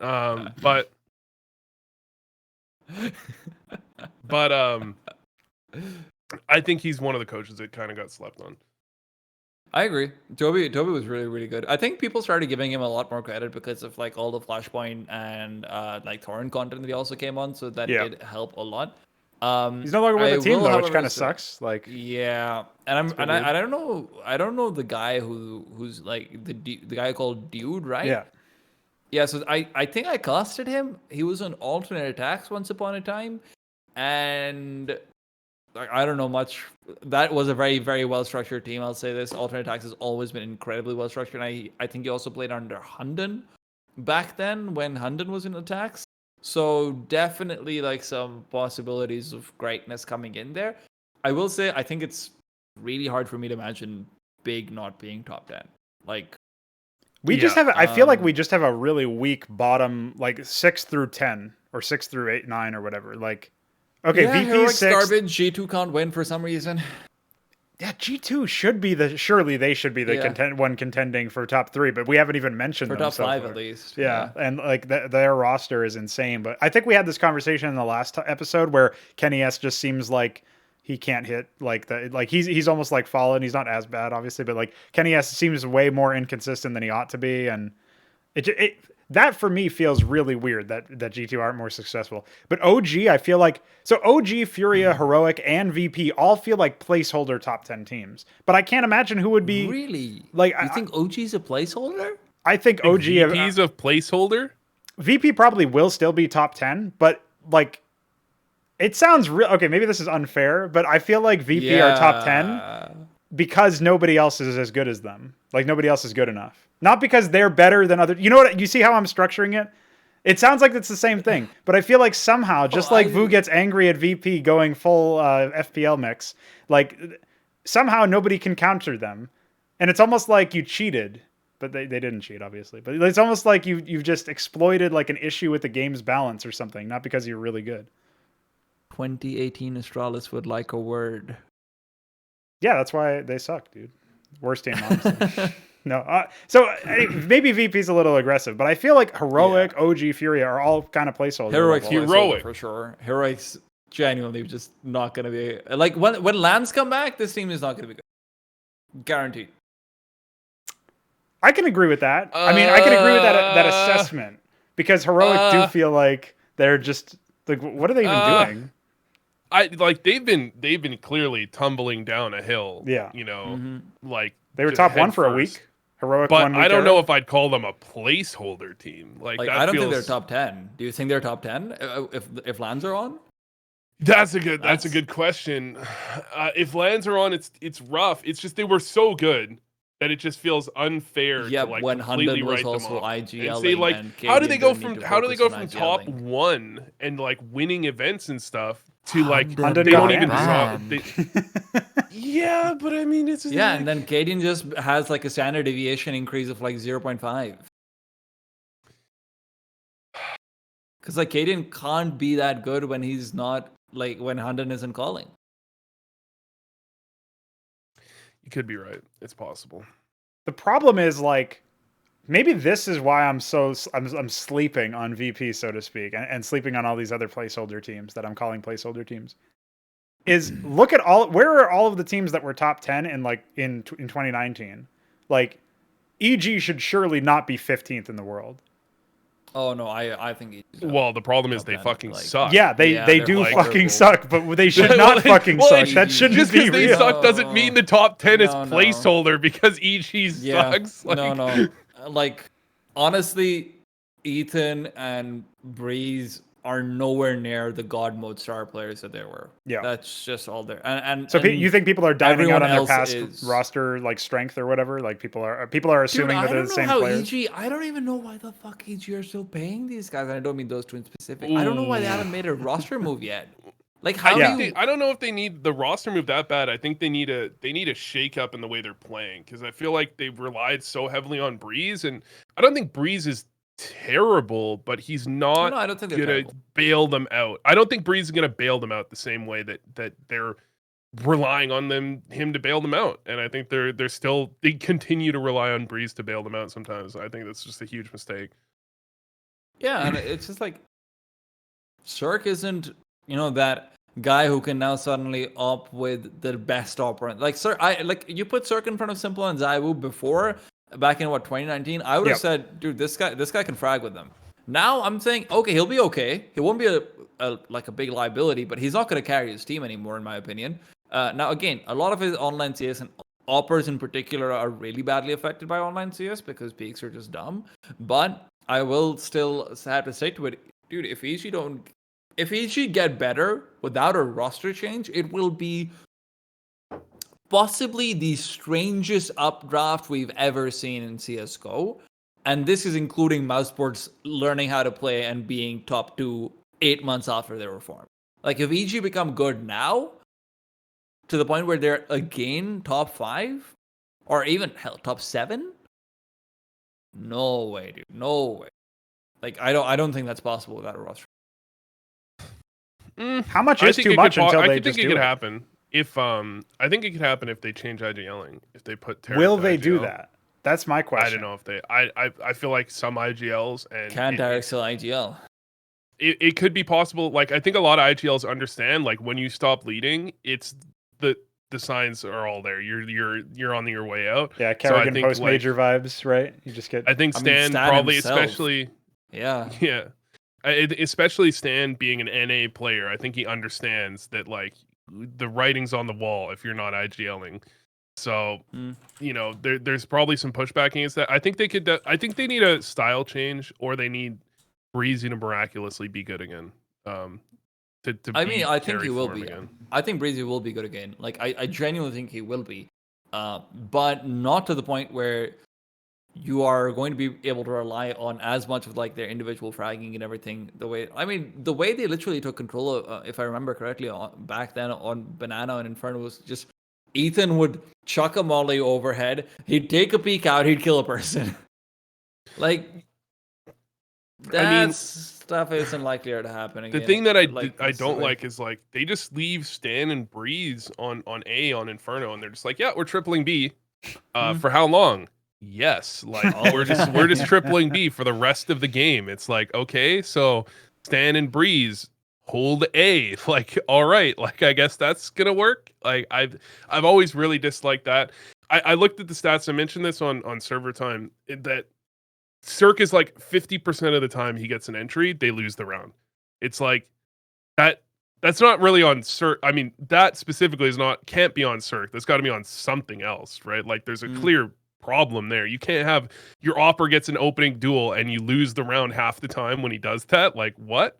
I don't get it. You know, that is really insane. That's like where we still have like high stocks for Cirque in a way because he's doing that, but he's somehow it's not translating into impact. Yeah. Like, can you ask more from your Opper at that point? Surely it's the other players that need to step up. I've probably been a little bit unfair on my criticism of him, but he doesn't, because the rest of the team also isn't at the level. Even he doesn't feel like, oh my god, he will dominate the server. Well, yeah. I think he also has had worse performances against the top 5 teams or whatever, right? And so it's still fair to criticize him along those lines. But the idea of being able to say, like, to write that, I don't know, just that whole team feels so puzzling to me because they should have, like, on paper, nothing. It's not like the meta has changed so much that they've had to completely reinvent their playstyle that was allowing them to win, I feel like. Do you guys think that that's different? When did EG sign this team? They were EG back in 2019, right? Because they were EG at the major. I think the end of 2019, yeah. Well, they weren't NRG at the major, so the Star Ladder major. They were EG already. Yeah, they're definitely gonna make a roster move then because their contracts were 2-year contracts, I think. So probably gonna sell someone. Yeah. And I think they had made finals or maybe even won the first tournament that they played on as EG. And I think they did win the first tournament they played on. They did. I think it was like New York or something. Yeah. And that was like NRG never were able to do that. Suddenly they switched to EG and they're able to finally take a trophy, right? But they had always been serious contenders. And just the idea. Now imagine the storyline if that was Astralis. If NRG got picked up by Astralis and they win their first event ever. Sports psychologist is the what is it? It's the structure, the supporting staff we have here, you know, and EG's just like, we're owned by Amazon. It's the fact that we burned out our players. Yeah, well, what really would have driven that narrative for Astralis is if somehow Yugi was able to come alive when he was playing for them. That would have been convinced me that Astralis would have. Man, I feel so bad for players like Yugi, who's just like. I feel bad watching him. I'm sure, like, there's nothing to me, like, I don't know the behind-the-scenes stuff, but, like, I know, like, personally, when I was playing CS, I put in thousands of hours. I put in everything I had. I was dog shit, man. I'm just a bad... Well, it depends what you mean by dog shit. People are like, Voo, you're level 10. You're, like, not that... I'm fucking terrible compared for to pros, yeah. 20,000 hours to be this bad is, like, pretty terrible. And it's not that I wasn't trying, it's just that the talent isn't there. And so there's nothing that I've seen that suggests Yugi doesn't put in every bit of effort he can. And there's no reason he should ever say no if Astralis want to pick him up. Yeah. But then he gets picked up by Astralis and it's like, look at this fucking bum. Look at this bum. Take away his house. Put him on the street. Get him a cardboard box with a sign. Like, you know, I'm sure he's putting in the hours. He's putting in the effort. It just... Like, that's gotta suck, man. Listen, as a human being, he clearly has the work ethic, but he somehow is missing a key component, which is the ability to left-click the end. Yeah. We don't know if he's able to put the work in, because I know he had, like, some personal crises, which was when he started to have, like, his downswing. He might not be back on the Optic days, saying right? He is or isn't. Yeah, I think so. Because before, he was genuinely good. Like, he was. There's no doubting it. Sure, it was just in... sporadically, whatnot, all that BS, and of course Glaive was also his teammate, which helps. But it's not like he was a bad player, so we don't really know what's going on with him. But yeah, anyway, Astralis sports psychology didn't work. 10-man rosters. They'll just buy every team, and then they win. Yeah. Listen, I'm telling you, I've got some players from Pakistan who'd love to be on the bench and never play. Well, they can talk to Bubsky about that one, I guess. Look, man, that guy's trying to switch over to League of Legends anyway. Is that surely not? James Bardolph has 12k hours in his face at level 5.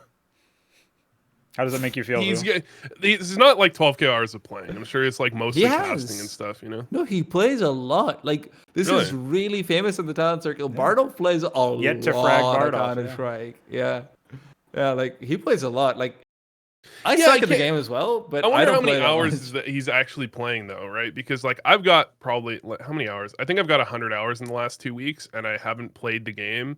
I haven't played a matchmaking or Face-It game in 2 weeks. My last Face-It game was 2 weeks ago. Yeah, I've got 85 hours in the past 2 weeks. I mean, and that's just not even playing the game at all. That's just, like, demo reviews and coaching and stuff. So you can get a lot of hours from not playing. No, that's fair. I mean, I have like 4.5k hours, and I've only maybe played like 800 matches in total in my life of CSGO. Yeah, I've got 1K hours, so I'm still noob. Still haven't played enough, clearly. Probably better than me. I don't know, but we'll move on from that topic because otherwise I will immediately we need a VOO trains the podcast members. Okay, there we go. We could set that up. That would be content, I'm sure. I just did a coaching session with an LEM Supreme team, and it was painful, man. It was painful. Like, I'm so used to coaching like MDL teams or advanced teams where like I just tell them to do something and they're like, yes, we can do this. And then you know what would be really good content if you coached a Pakistani team that's playing the ESCA Asia Open. That would be content as fuck. I did a demo review for an Australian MDL team, and that was rough. Oh no, we're probably better than that. We're probably better than that. That was truly rough. Yeah, imagine playing an Australian MDL and then you bet on Astralis versus Fnatic and then you get banned. Idiot. Has it come out about that? Like, what's happening with that? I actually don't know. There was something like basically the Australian leagues are just they're not taken as seriously at that like quote unquote what's semi-pro in North America is like not really even registering. It's the other thing is like yeah. The thing that was confusing to me, man, it's like more of this like weird shit that goes on where it's just like these pros are banned and one of the pros goes, my ban was unfair. And all the fans are like, his ban was unfair, guys. Let's get him unbanned. It was unfair. Yeah. They haven't told him about like it's hold up. Like, are we really trusting the player that's been banned immediately just based off his word? Like, I understand, like, it does seem like there's some things that maybe should be adjusted, but it was just like they're banned. Response. This ban is unfair. Reddit. This ban was clearly unfair. What the fuck is wrong with eSync? Like, what? I agree, VOO. How is this going? How does this work? And to take this a step further, surely Crim's VAC ban should be reinstated immediately, pending official investigation. I really don't get the whole, like, surely ESIC need to maybe correct the record here because they went from being, like, the communities, like, everybody loves ESIC to now...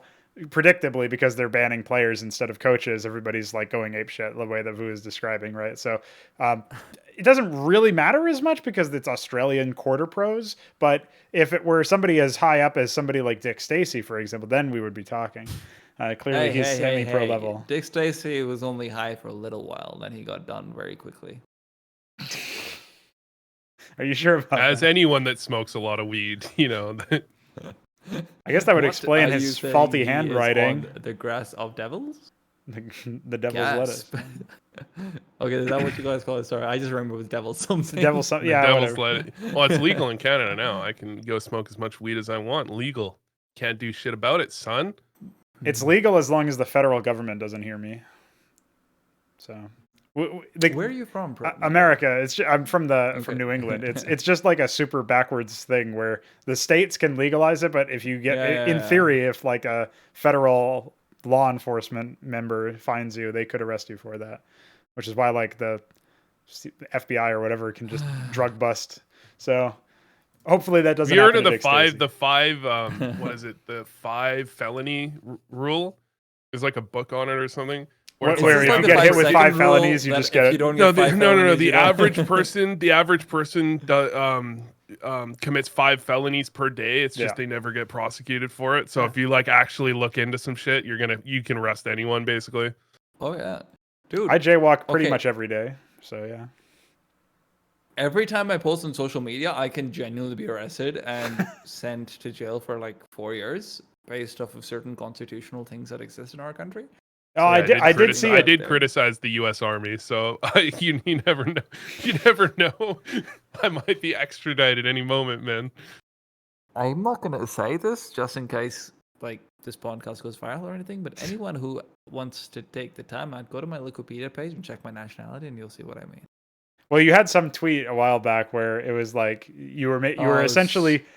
You were bemoaning the fact that a lot of people from America and similar countries are like, we live under tyranny, and you're like, yeah, come to my country. Richard Lewis goes on about that about like the U.S. and China, where they're like, what is it? Like, there's some stuff going on like Twitter and stuff where people are like, this is literal tyranny. I would rather move to China. Like, I've seen a bunch of things about Richard. That is really Lewis criticizing these people. Wait. Sorry, need to give a genuine disclaimer. Please do not criticize China while I am here. That is a genuine thing you cannot do. Well, we're not criticizing China. We're just criticizing people who say they want to move to China. There's no connection. See, exactly. But I'm just like beforehand letting you know there is a lot of, let's say, investment in my country from our neighboring So allies. who do you think is the best player from the UK?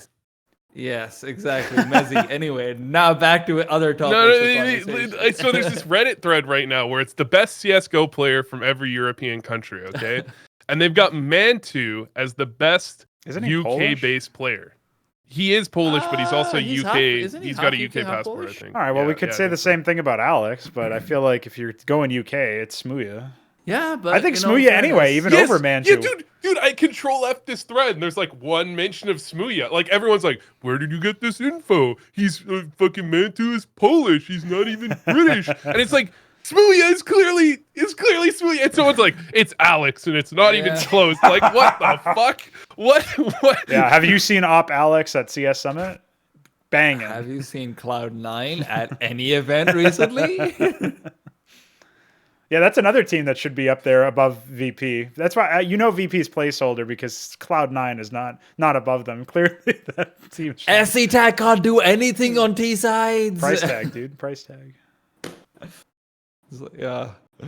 Yeah. So I think I like that. Actually, we could spend a whole segment on that. Let me pull that image up.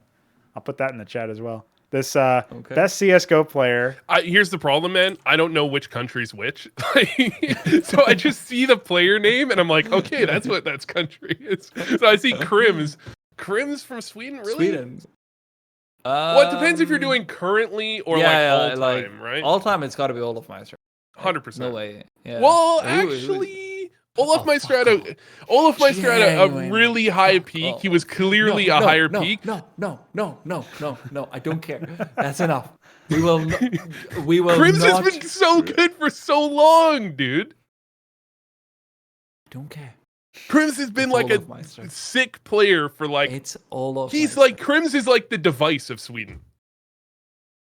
Yeah. And Olof is like worse. Olof he is didn't like win. Like Krims didn't win major MVPs, so he's not the device of Sweden. Olof is like the ZywOo of Sweden, and Krims is like the device of Sweden. Okay, Krims has been here forever. 2 years on top means you're better. And you're really gonna say that Olof being I'm sorry. Who's better, ZywOo or device?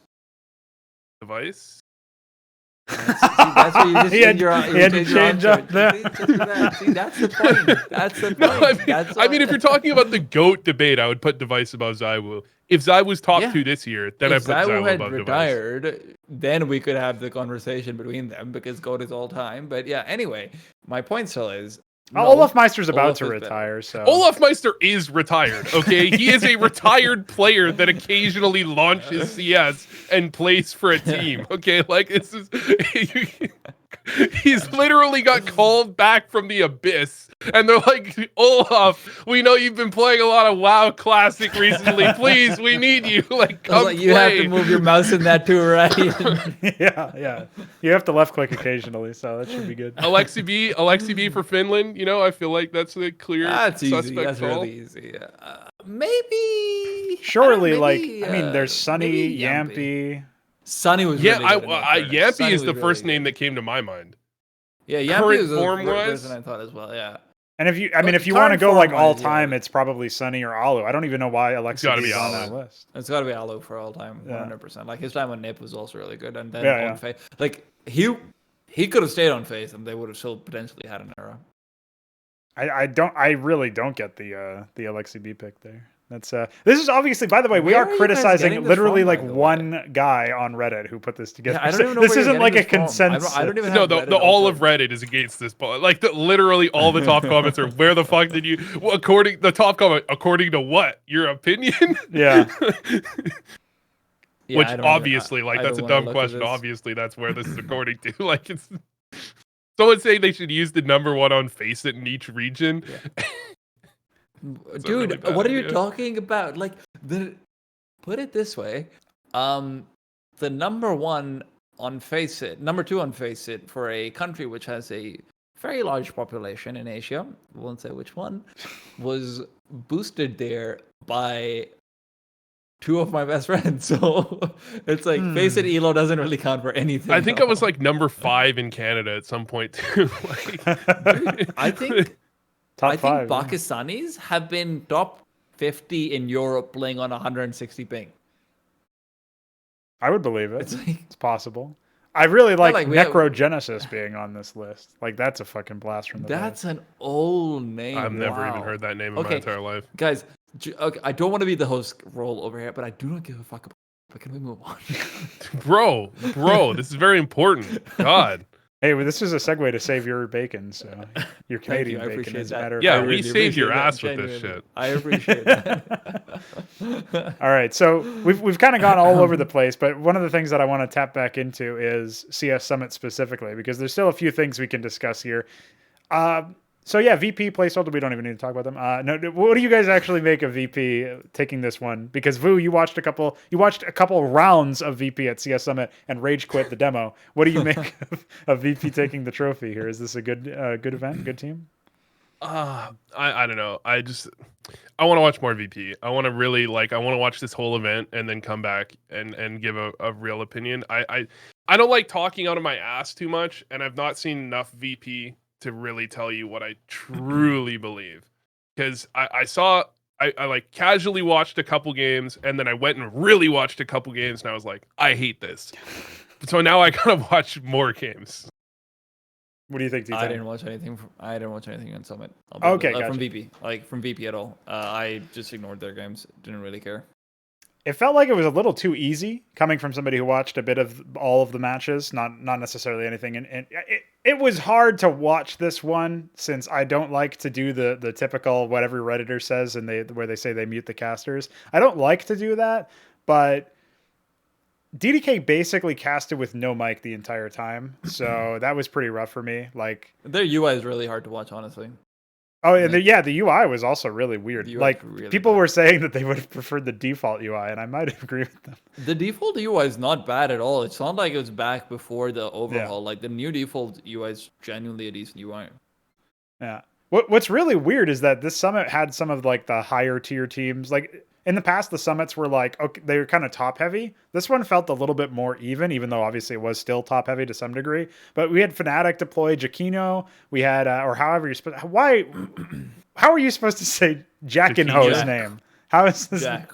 Just Jack. Okay. I think it's Jackino. Okay, well, I'll call him Jack because that's what Alan Hender did on his podcast as well. So yeah, I'll just copy him. It's like if I'm ever casting, I'm just calling him Jack. Yeah. So Fnatic deployed Jack, not Cloud9 Jack, different Jack. And he got plowed, of course, by VP. But he seemed to like he slotted in fine enough. Like that was a case where I don't know if anybody here watched Fnatic. So I watched Fnatic like semis and quarters. He's not ready. Like individually, his numbers are pretty good. What I'll say about him is he sort of plays like this reference is more for viewers because Vu already knows what I'm talking about. And Pronogo, I know you're a subscriber, Thorin, so you know what I'm about to talk about. It's like, if you look over toward G2 in League of Legends in 2019, that was a team that was famous for taking 50-50 fights, and then they'd win them because they were better. So it was just a 70-30 fight because of their individual capability of skirmishing.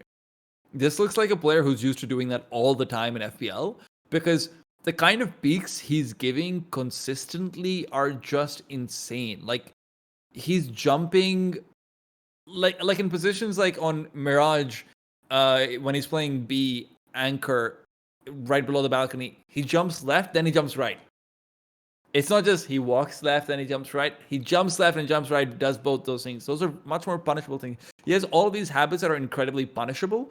And the issue for me is, generally speaking, that by the time you learn to forget those really stupid, aggressive, punishable habits, for example, when he's playing on T side of Mirage, he tends to go, so he's the guy just holding for B when they're defaulting. He tends to go in really deep into B apartments. And you're just wondering, people are going to figure that out from next event. The issue is that by the time you unlearn those habits, generally speaking, a lot of players make the mistake of they just lose aggression entirely. So they don't just go for, oh, hey, we're not going to go for this stupid, super aggressive peak directly over in, or we're not going to jiggle this 4 times too many. They go for, we're just not going to stay here. We'll just change our position.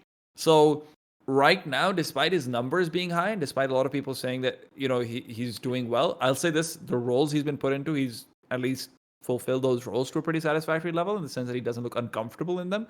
But I'm not sold on him yet, is where I am at. Like, I don't know if this guy's a solution, basically. Yeah, it seems super early to try to tell that, particularly since he basically is like a similar to the Bemis of the world or whatever, right? He's kind of like, you got the call up to the big leagues before you really had a chance to prove yourself in any, middle tier team or something. So certainly the first a lot of people have heard from him. And I think maybe the fact that we didn't see him completely shit the bed was probably enough for other people to go, oh, this guy's legit. He can play at this level, and I think as teams have more time to data mine and download Fnatic, they'll probably be able to abuse some of those punishable mistakes, like you were saying. So another thing that this kind of reminds me of as well is we didn't really touch on this at all so far, but Honda having his debut and then kind of cooling off and regressing to the mean after the fact. After Blast, he went into this tournament, CS Summit, and he didn't get the 69 aces that we were hoping he would get or whatever. Like, he wasn't able to deploy the same level of aggression or find the same amount of success. So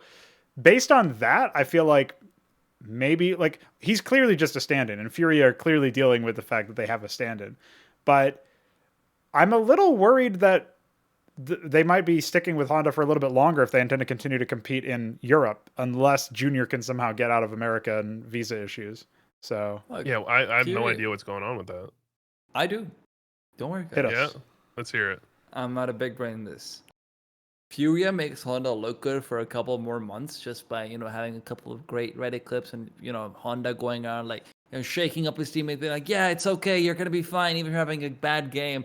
And MIBR is going to be really bad. So Furia is just about to get that solid buyout money for Honda, sell him off, get Junior, and then have an actual real team. Bro, Honda's going to drive me crazy. I feel like Honda, surely. I don't even think he's on the roster by now that I'm. Wait, what? He's Pump the brakes on this Honda roster, man. Pump the brakes. Shut up! Can't believe you. I think that I don't think they actually signed him. I think he's on loan from his other team. I believe so. I'll check that right now. Yeah. Maybe check me out on Instagram there, because I don't know if that's correct. But Honda with a 0. Yeah. Who puts a 0 in their username? Fucking idiot. What's wrong with him? No, he's signed. Is he actually signed to Furia as like a sixth man or something? Signed. Okay. Well, in that case, you might be right about that. That would be what I would do. I would flip for MIBR money. Yeah. To make Lurpus start selling those Tesla stocks. So we'll have to see where that goes. But yeah, that's exactly what I would be thinking. I just thought he was on loan from his previous team. But in that case, maybe that is what's going on. I still think maybe they wouldn't ask for too much, or the negotiations would probably have to come down, because he hasn't looked incredible in the later matches. Like, obviously, it's been a few days. Yeah. Also, I'm just fucking around. I have no idea. Like, the thing I will say about the Brazilian scene is that it's very ripe for asset flipping. So if you can do it, that's really good for you. Especially because Furia doesn't really want to sell anyone from their core. Realistically, who do you want to sell? No one.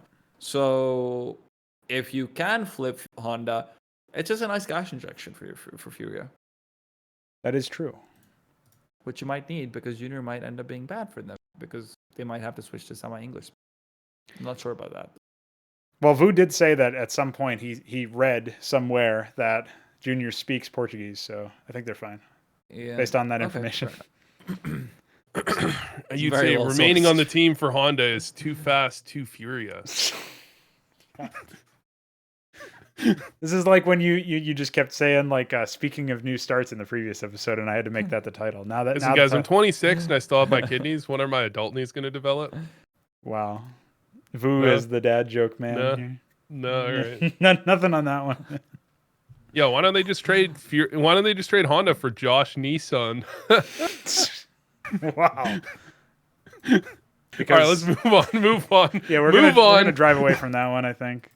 So if we go over to DreamHack, which I know Vu has something to say about, should we talk about Spirit taking the trophy? Should we talk about FPX's debut looking somewhat promising?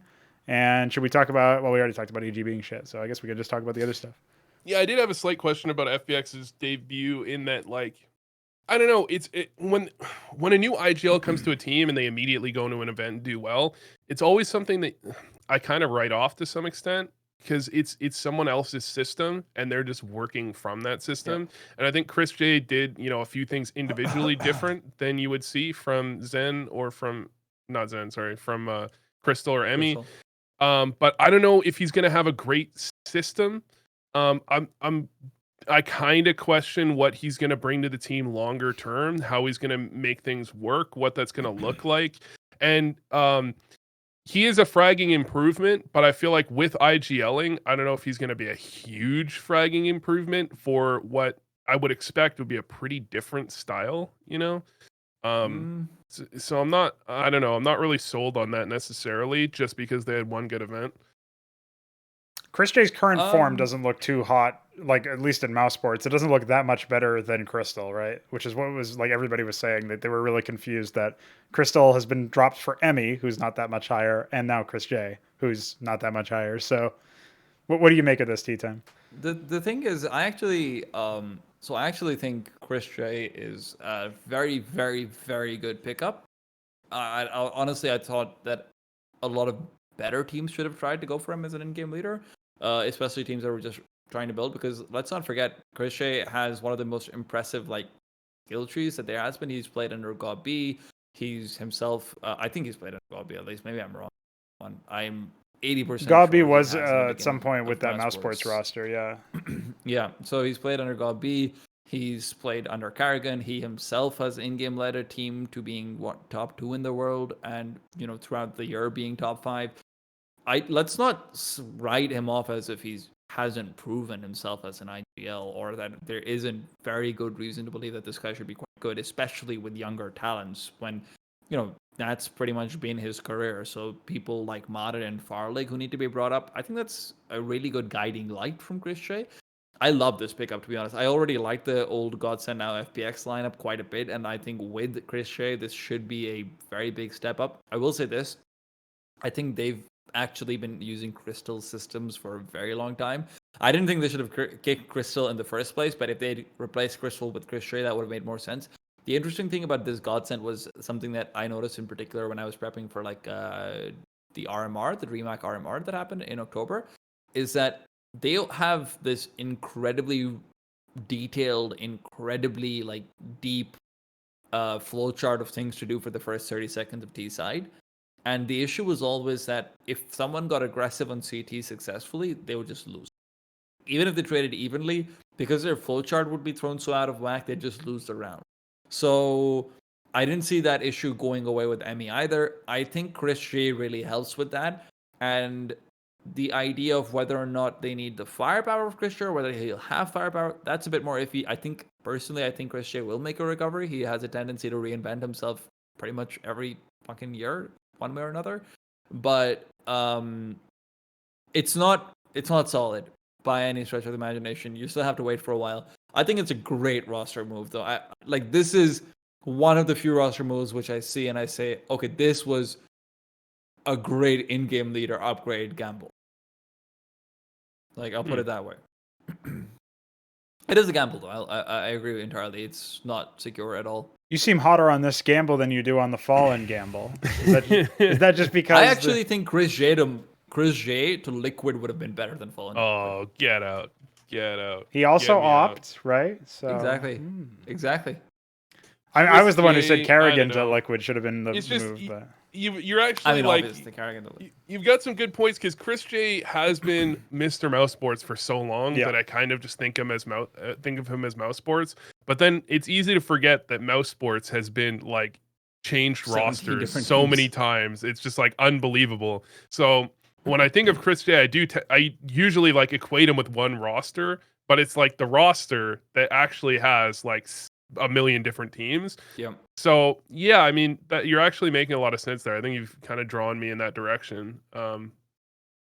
Yeah, you've convinced me. I was gonna do honestly, I was gonna do this really long form video. Some stuff came up in January, so I couldn't.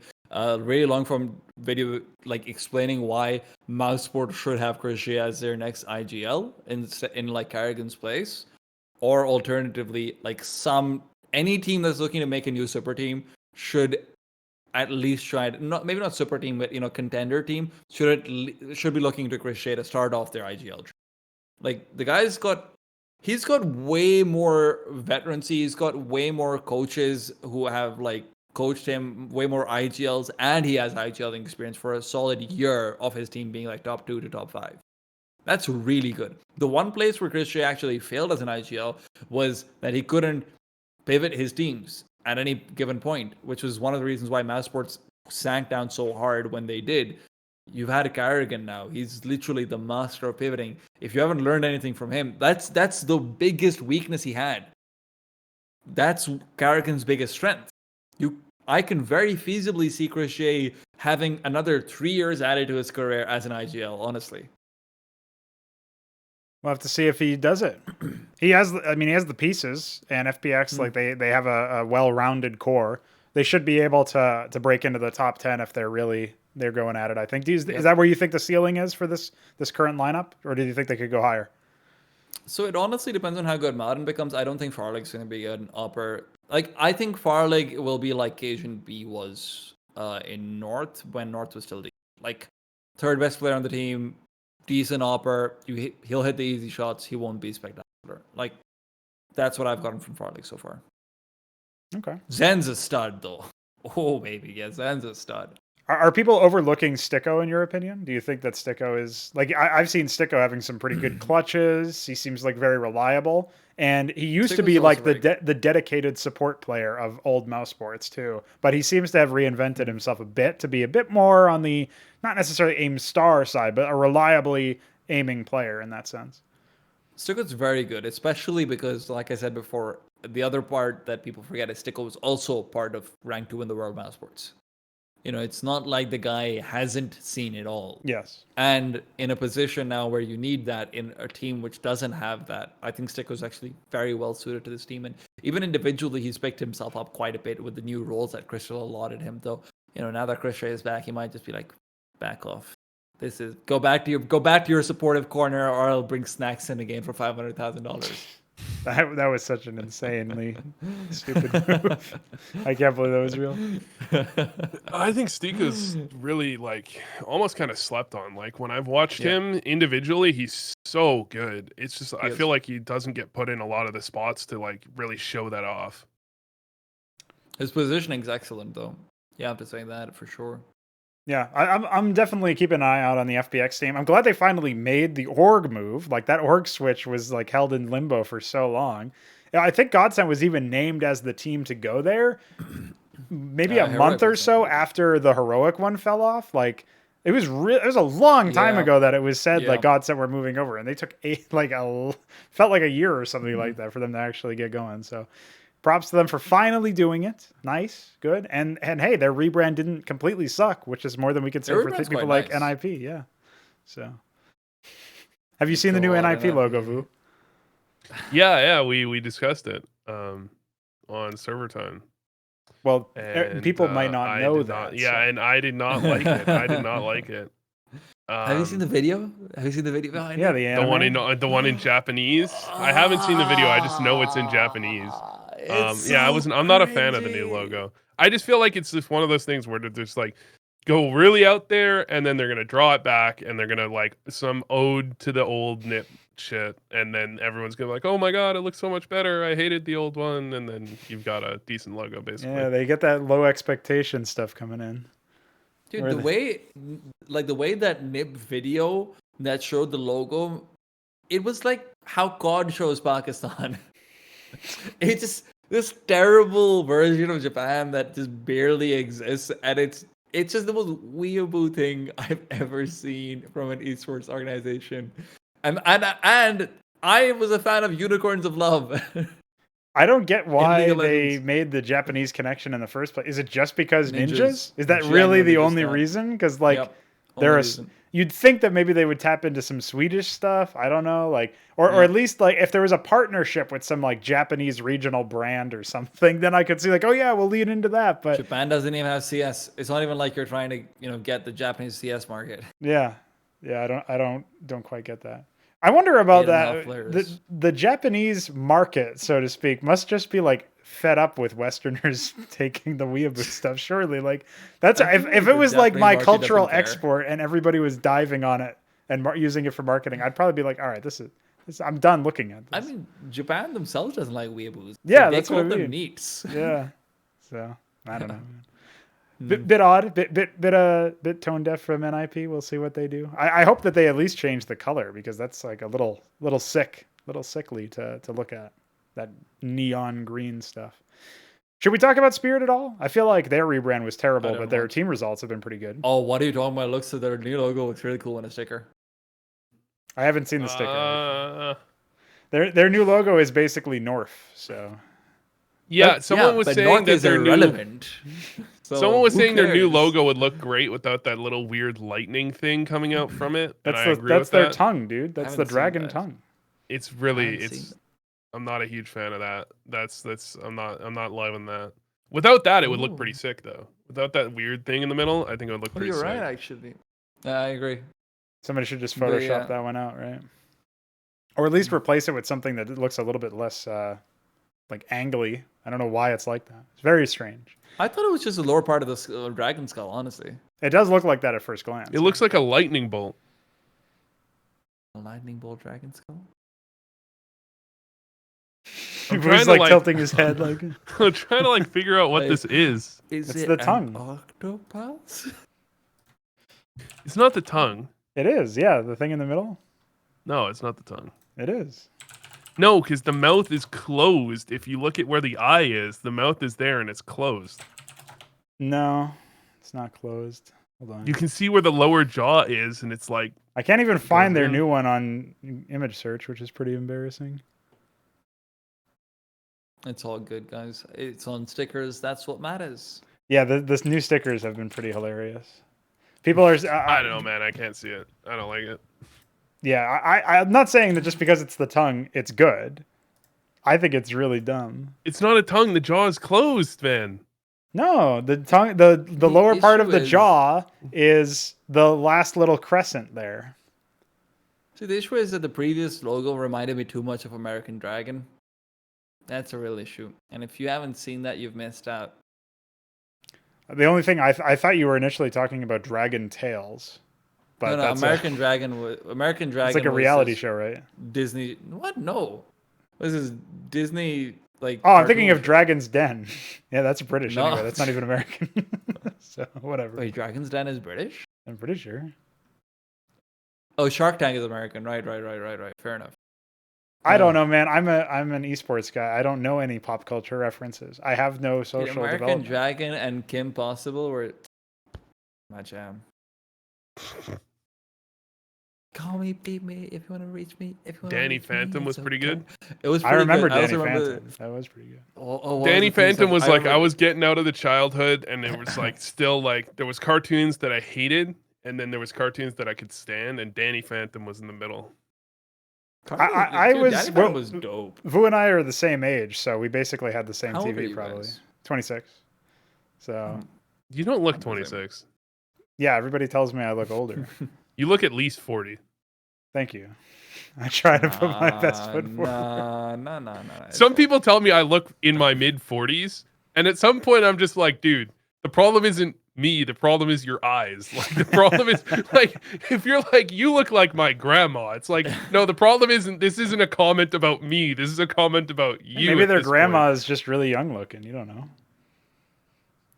Vu, you look like you've had like a Half-Life Crisis and you're about to open a coffee shop, which isn't going to do very well. That's what you look like. It definitely could happen, actually. Definitely could happen. Well, he does need more I'm not super into coffee, though. I have a lot of milk and sugar in it.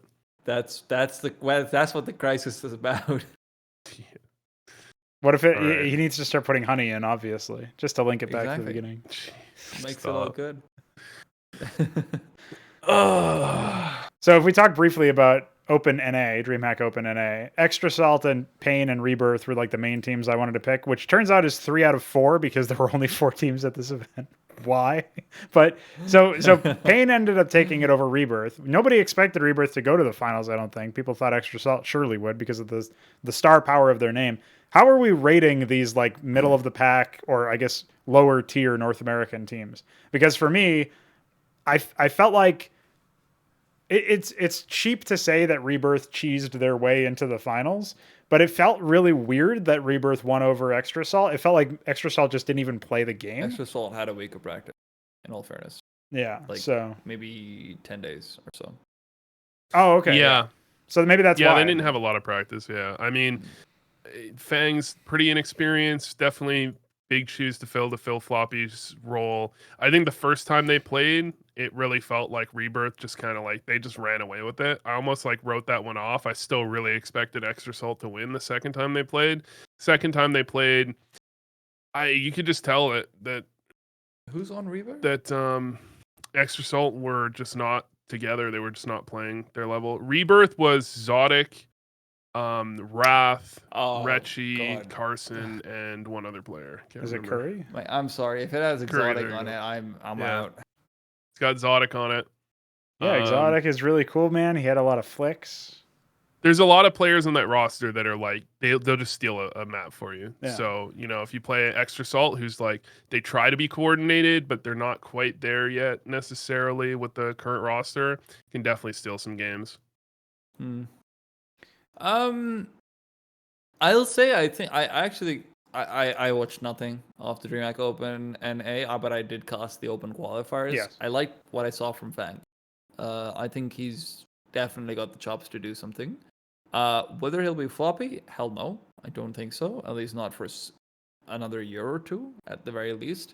But I'm enjoying seeing that. I will say, though, this team is, for now, obviously, they haven't practiced that much, so I can't really comment on it beyond that. But they're turtling up way too much. Like, they have a tendency to turtle up on their CD sides to a ridiculous extent. So I'm not taking that out. It's funny in that Extra Salt played someone yesterday. Who did they play? Let me see who they played. They played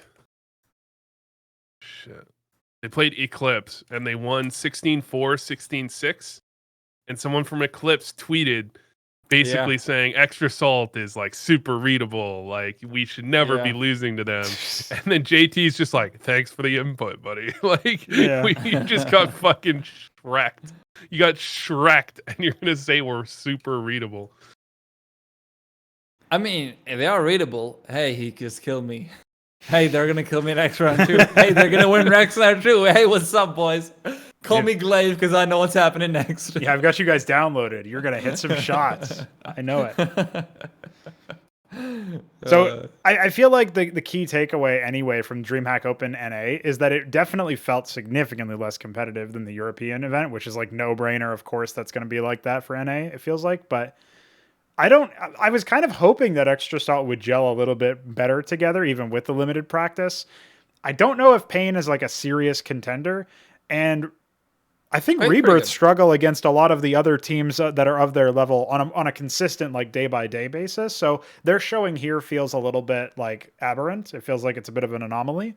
So I'm expecting that if we do see one of these teams rise to more tier 1.5 level where they're able to contend with some of like the top 20, top 30, we should probably be waiting a little bit for them to get there. It doesn't feel like they're really at the current level that they can just make that jump in the next month or so. What do you guys think? Yeah, let's have Rebirth get to like a tier 1.5 level and let's just wait a bit and then we'll see what happens and then we'll go from there, you know? Yeah, we'll just see Exotic dodge more lands, yeah? Well, we'll just wait and we'll see what happens in the meantime. You just wait like 6 months, we'll see what happens and we'll go from there, you know? No reason to think anything. We'll just, get to a tier 1.5 level, wait a few months, wait like a year, and we'll see what happens. And we'll go from there, you know? Yeah, as soon as he next topic. Next topic. So, bearing all that in mind, if we move on to previewing an event instead of reviewing a bunch of them, Blast Spring, obviously, the groups are starting up pretty soon. I put this in the document. I think that the only exciting opening match is OG versus Big. All the other ones feel a lot more one-sided. I guess the EG G2 one could be a little bit interesting if EG show up. But for me, this event might actually be the last call for EG for that team. We already talked about them a lot earlier, but just to briefly touch on them here, surely they've got to make something change. Like if I'm in the EG camp, I make a change, at least in the role distribution or the calling or something before this event and practice based on that. But I'm not sure if they've done that. I don't know how open those players usually are about that sort of thing. Maybe we'll learn more information from like interviewing Zeus. Like Freya might grab him on the desk or something at the beginning of the event. But aside from something like that, I just can't imagine them having that much success, even though G2 have looked exceptionally mortal lately. So I don't know if you guys have got like any particular event that you or matchup in this particular case that you guys want to see for complexity. Like still Yugi. Poison's not ready yet. Okay. So, I mean, honestly, DreamHack was like EG's like wake up call. I mean, it wasn't even the wake up call. The rest of like the end of 2020 was their wake up call. Yeah. This was like DreamHack was like the event I felt like they needed to win to show that they weren't just going to be like continuing the downslide. Yeah, coming in the finals would have been fine. They didn't do what they needed in that event, and then this event is like after that. So yeah, I wouldn't be surprised to see some role changes coming into this. There's not a ton of time between events for them to really cement that type of thing. If they don't make any changes role-wise in this event, then I feel like they're just, I don't know, I just got to feel like they're kind of out of it. Like, clearly something is wrong. It's been wrong for a while. DreamHack like cements that, and then they come into this event and something's got to change. I feel like you guys are sleeping on OG Big. I think that's a good matchup.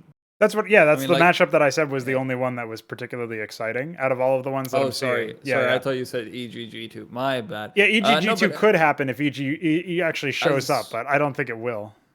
The thing is, as far as the EGG2 discussion goes, let's also look at the flip side. It's what happens if EG wins, guys?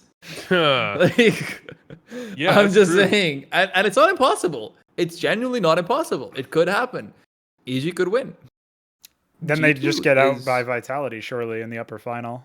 No, the issue is for G2's side. Mm-hmm. If G2 loses to EG, that's embarrassing. And that's really, really bad, especially when you consider, like you guys said, look, man, Kenny S is having a bad time? Sure, that's unfortunate. But at the same time, do we forget who Nico replaced? Nico replaced Jax. Jax and Kenny S were like best friends everywhere. Like they were so incredibly close. We all know Kenny's like a very motivationally driven dude. He's very much like he's done everything in CS anyway. He wants to have some, pleasantry around him. Without Jax, he's not really been the same player as well. You start to wonder what's up for G2 then, because it's been so many. When was Nico brought into G2 now? End of October, right? I believe so. Like right after the RMR tournament, which happened, the DreamHack Open RMR tournament. It was right after the event that FaZe won on the way out that Nico won for FaZe. No. There was one more event after that. The RMR event was after that one that they won. You might be right about that. Open yeah, so October and November. Yeah, that's what I remember. Yeah. Because I costed that one, so I remember. So it's it'll be 4 months. It'll be a couple of events that G2 has played where they haven't, no one really cares about G2 right now. That's the worst part. No one cares beyond people who are saying, will Nico do anything? They're not in conversations anywhere. And G2's always been in conversation. I feel like G2 at the global finals, there's a lot of things that they themselves can say to sort of lessen the blow, where they lost to the eventual finalists. They lost to Astralis and NAVI. They lost to the winners of the tournament, obviously by extension. And it was right after a player break. So I don't know how seriously they're taking it themselves. But yeah, if they lose to EG here, they should trounce Complexity afterwards in the decider, but or in the lower round. But they shouldn't even be in contention for going down into the lower round. I agree with your analysis there. And if they do, that could be really bad for their morale, especially after the disappointing. This could be an event where they kind of show themselves. I agree. You've got to a point where it's like, come on, Nico is supposed to improve this roster. Yes. You're supposed to be better with Nico on the roster. It doesn't seem to have been happening. They've had a player break. They've had their first event off of the player break. You can kind of write that one off. I think I'm sure they can at least mentally write that one off. I'm not sure if we as analysts want to necessarily write that one off. You come into this one, you show that you've been working, you show that you've got something going, and you show that you mean business and you want to be a top 5 team. This is the event to do it. If they lose to EG, that's a big question marks. That's big question marks as to what they're going to do.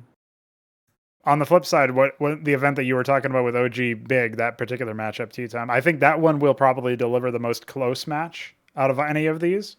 I just think it should be the best match. Even they're both very tactical teams. The one thing where I'm really interested in is I still have genuinely no idea where OG's firepower goes. Yeah, it has to be Montu like carrying them in a sense, right? Because Valde is like a really reliable anchor, but he's not really set up and given the resources that he should probably be with his level of skill. And then obviously like Issa seems super inconsistent in that respect. Well, consistently below par for what we would want at this roster. So, I mean, I don't I don't know how Issa hasn't been replaced yet. Honestly, like they're on an upswing, obviously, and they had great times and all that good stuff. And I actually really like Issa as a player. I really liked him on Hellraisers as well. But it just feels like that's such an obvious upgrade, and there's so many free agents right now. I mean, get Flusha, Sunny. Just get Sunny or Flusha or Automatic. Hey, all three really good free agents potentially. Obo, dude. Oh, boo. Ooh, we were talking about OG twists. We were talking about OG twists at some point. They never before the phase twist thing was happening. Well, yeah, we were even saying twists for Issa, but I don't know if that role distribution would have worked exactly. But yeah, I mean, Obo coming in as still a free agent. There is still a question mark around. Free agent. Complexity released him recently. Really? Yeah. Yeah, I think he's like a few days ago. He's a free agent. Yeah. Oh hell yeah! Get Obo then. 100%. Yeah, you don't even need to be an org with money at this point. I mean, enough money to sell him or to sign him rather, but not to buy him. Obo's such a good player. Like, I just don't know if he wants to play domestically in Europe. Like if he wants to actually move over there. That was like a concern, obviously, because he said he wants to play in NA or EU, but I don't know if that means live in EU. So I don't know. I'm sure he's fine. At this point, when everyone's moving to Valorant and NA, so. Yeah, he might not get that many options in NA itself. So, yeah, that's a bit of a weird one. I think NIP is weird because they just lost Twist. So, I also don't care about NIP at all. Yeah. It just feels like they're so irrelevant. It feels like they're done now. I mean, Twist, it's not like he was like the star player or the only like player worth. Really, I don't think any of the NIP players were particularly interesting from an analytical standpoint, but. Yeah, everyone keeps saying Nok was going to be Nok has could be a top 20 player. Plopsky could be a top 20 player. It's just like I don't see it. I think no matter who loses the OG big match, they should trounce NIP and make it to the consolidation final. And at that point, so we're probably just seeing a rematch of OG big, assuming Astralis take the upper final. So that's one of those just a weird thing. I'm really curious as to how that will. NIP had really good stuff going for a little while when they picked up this new roster. It felt like they had so much promise, and it feels like they've really kind of, I don't know, they've just kind of petered off, I guess.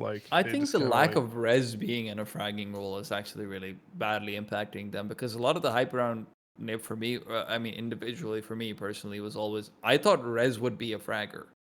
Right. And then you're facilitating him with Nok and Pop. Because Rez, dude, back in IEM Oakland, the ones that they won with Rez, holy shit, dude. That player is one I want to see again. Well, he's definitely going to have to step up to the plate nowadays, and I don't know if the updated sort of roster will allow him the resources. I forget who they're bringing in, but it's somebody who nobody's ever heard of, similar to Jaquinho.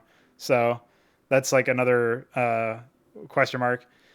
They did have an academy program they made as well, I think. So maybe somewhere. Maybe it's maybe everyone's got an academy program now. Yeah, well, Valve said it's fine for like $1,000 buyouts.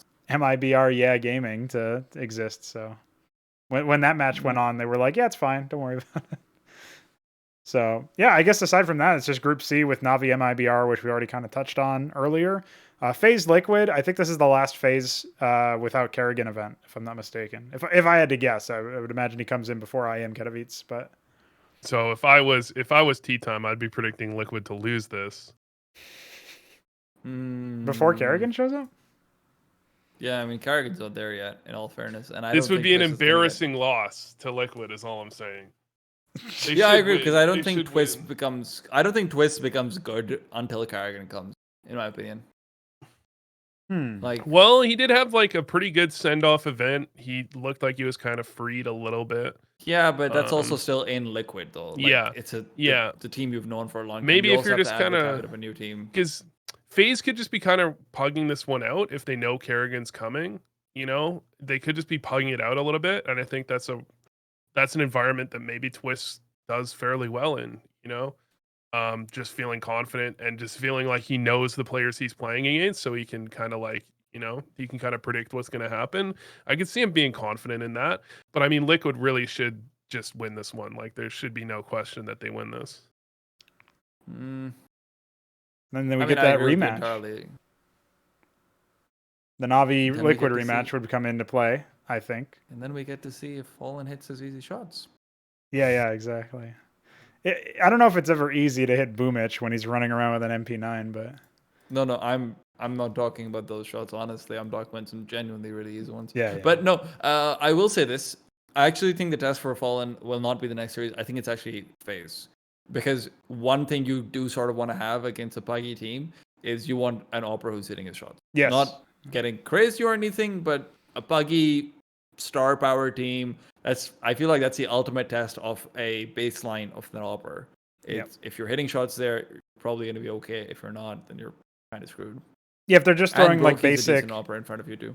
If they're just doing basic, execs and not really heavy utility usage to tactically read you and figure out where you're playing with that sniper rifle, then you should be able to hit the shots because you have like the least amount of pressure you're gonna get at Pro CS. Yep.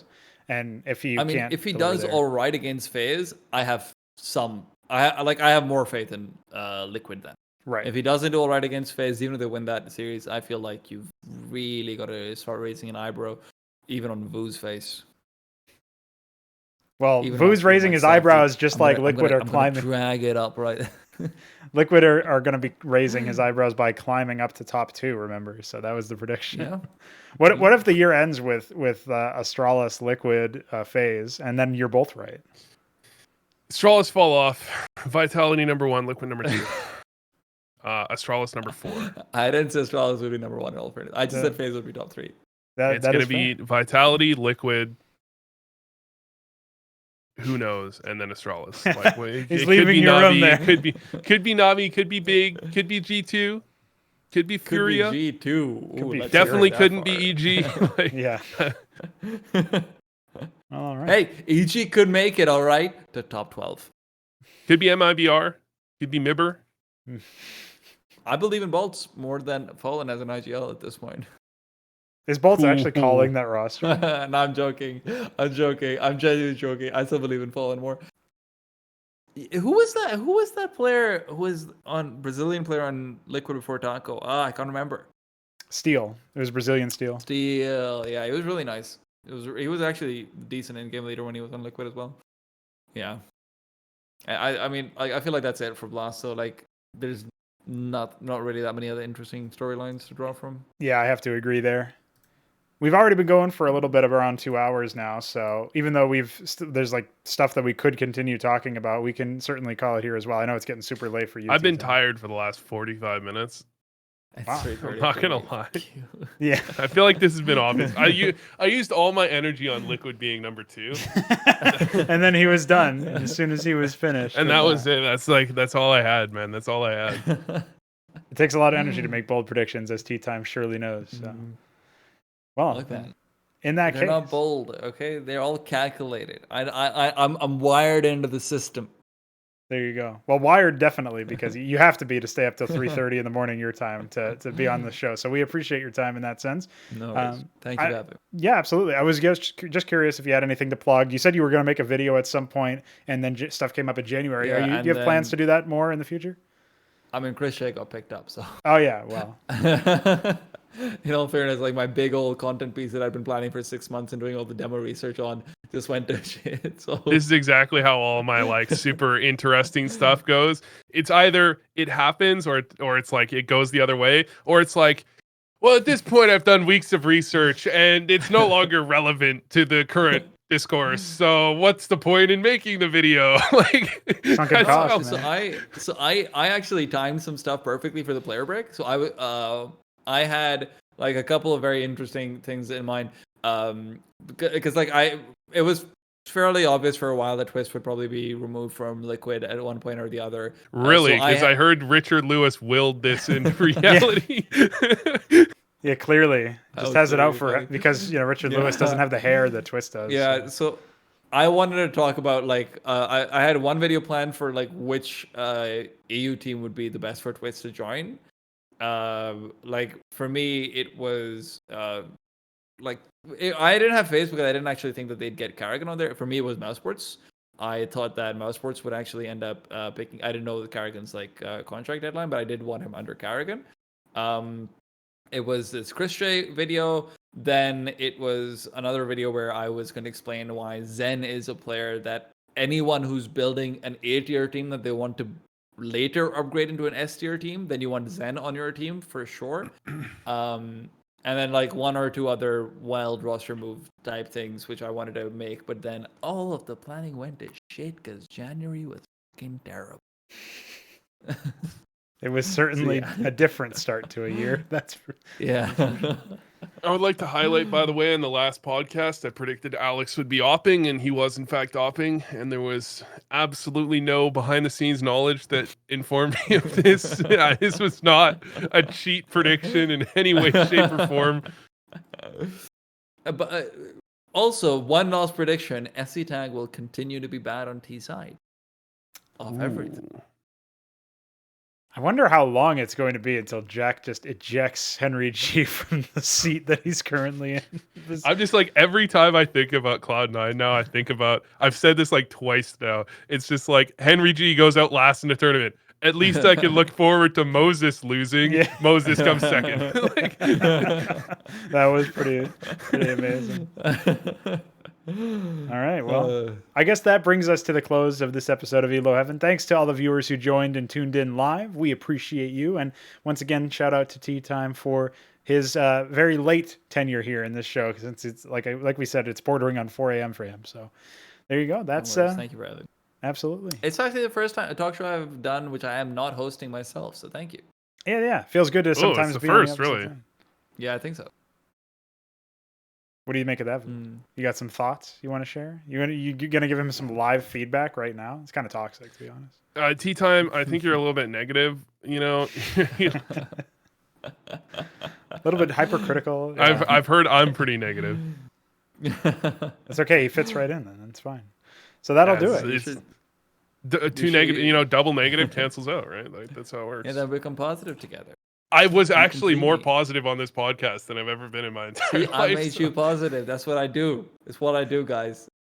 I am the great equalizer. There we go. We had a perfect chemistry on this show, and we hope that you guys join us in the chat for the next one, whenever that is, sometime next week. We hope, and maybe we'll have some more interesting stuff to talk about. Until then, take care.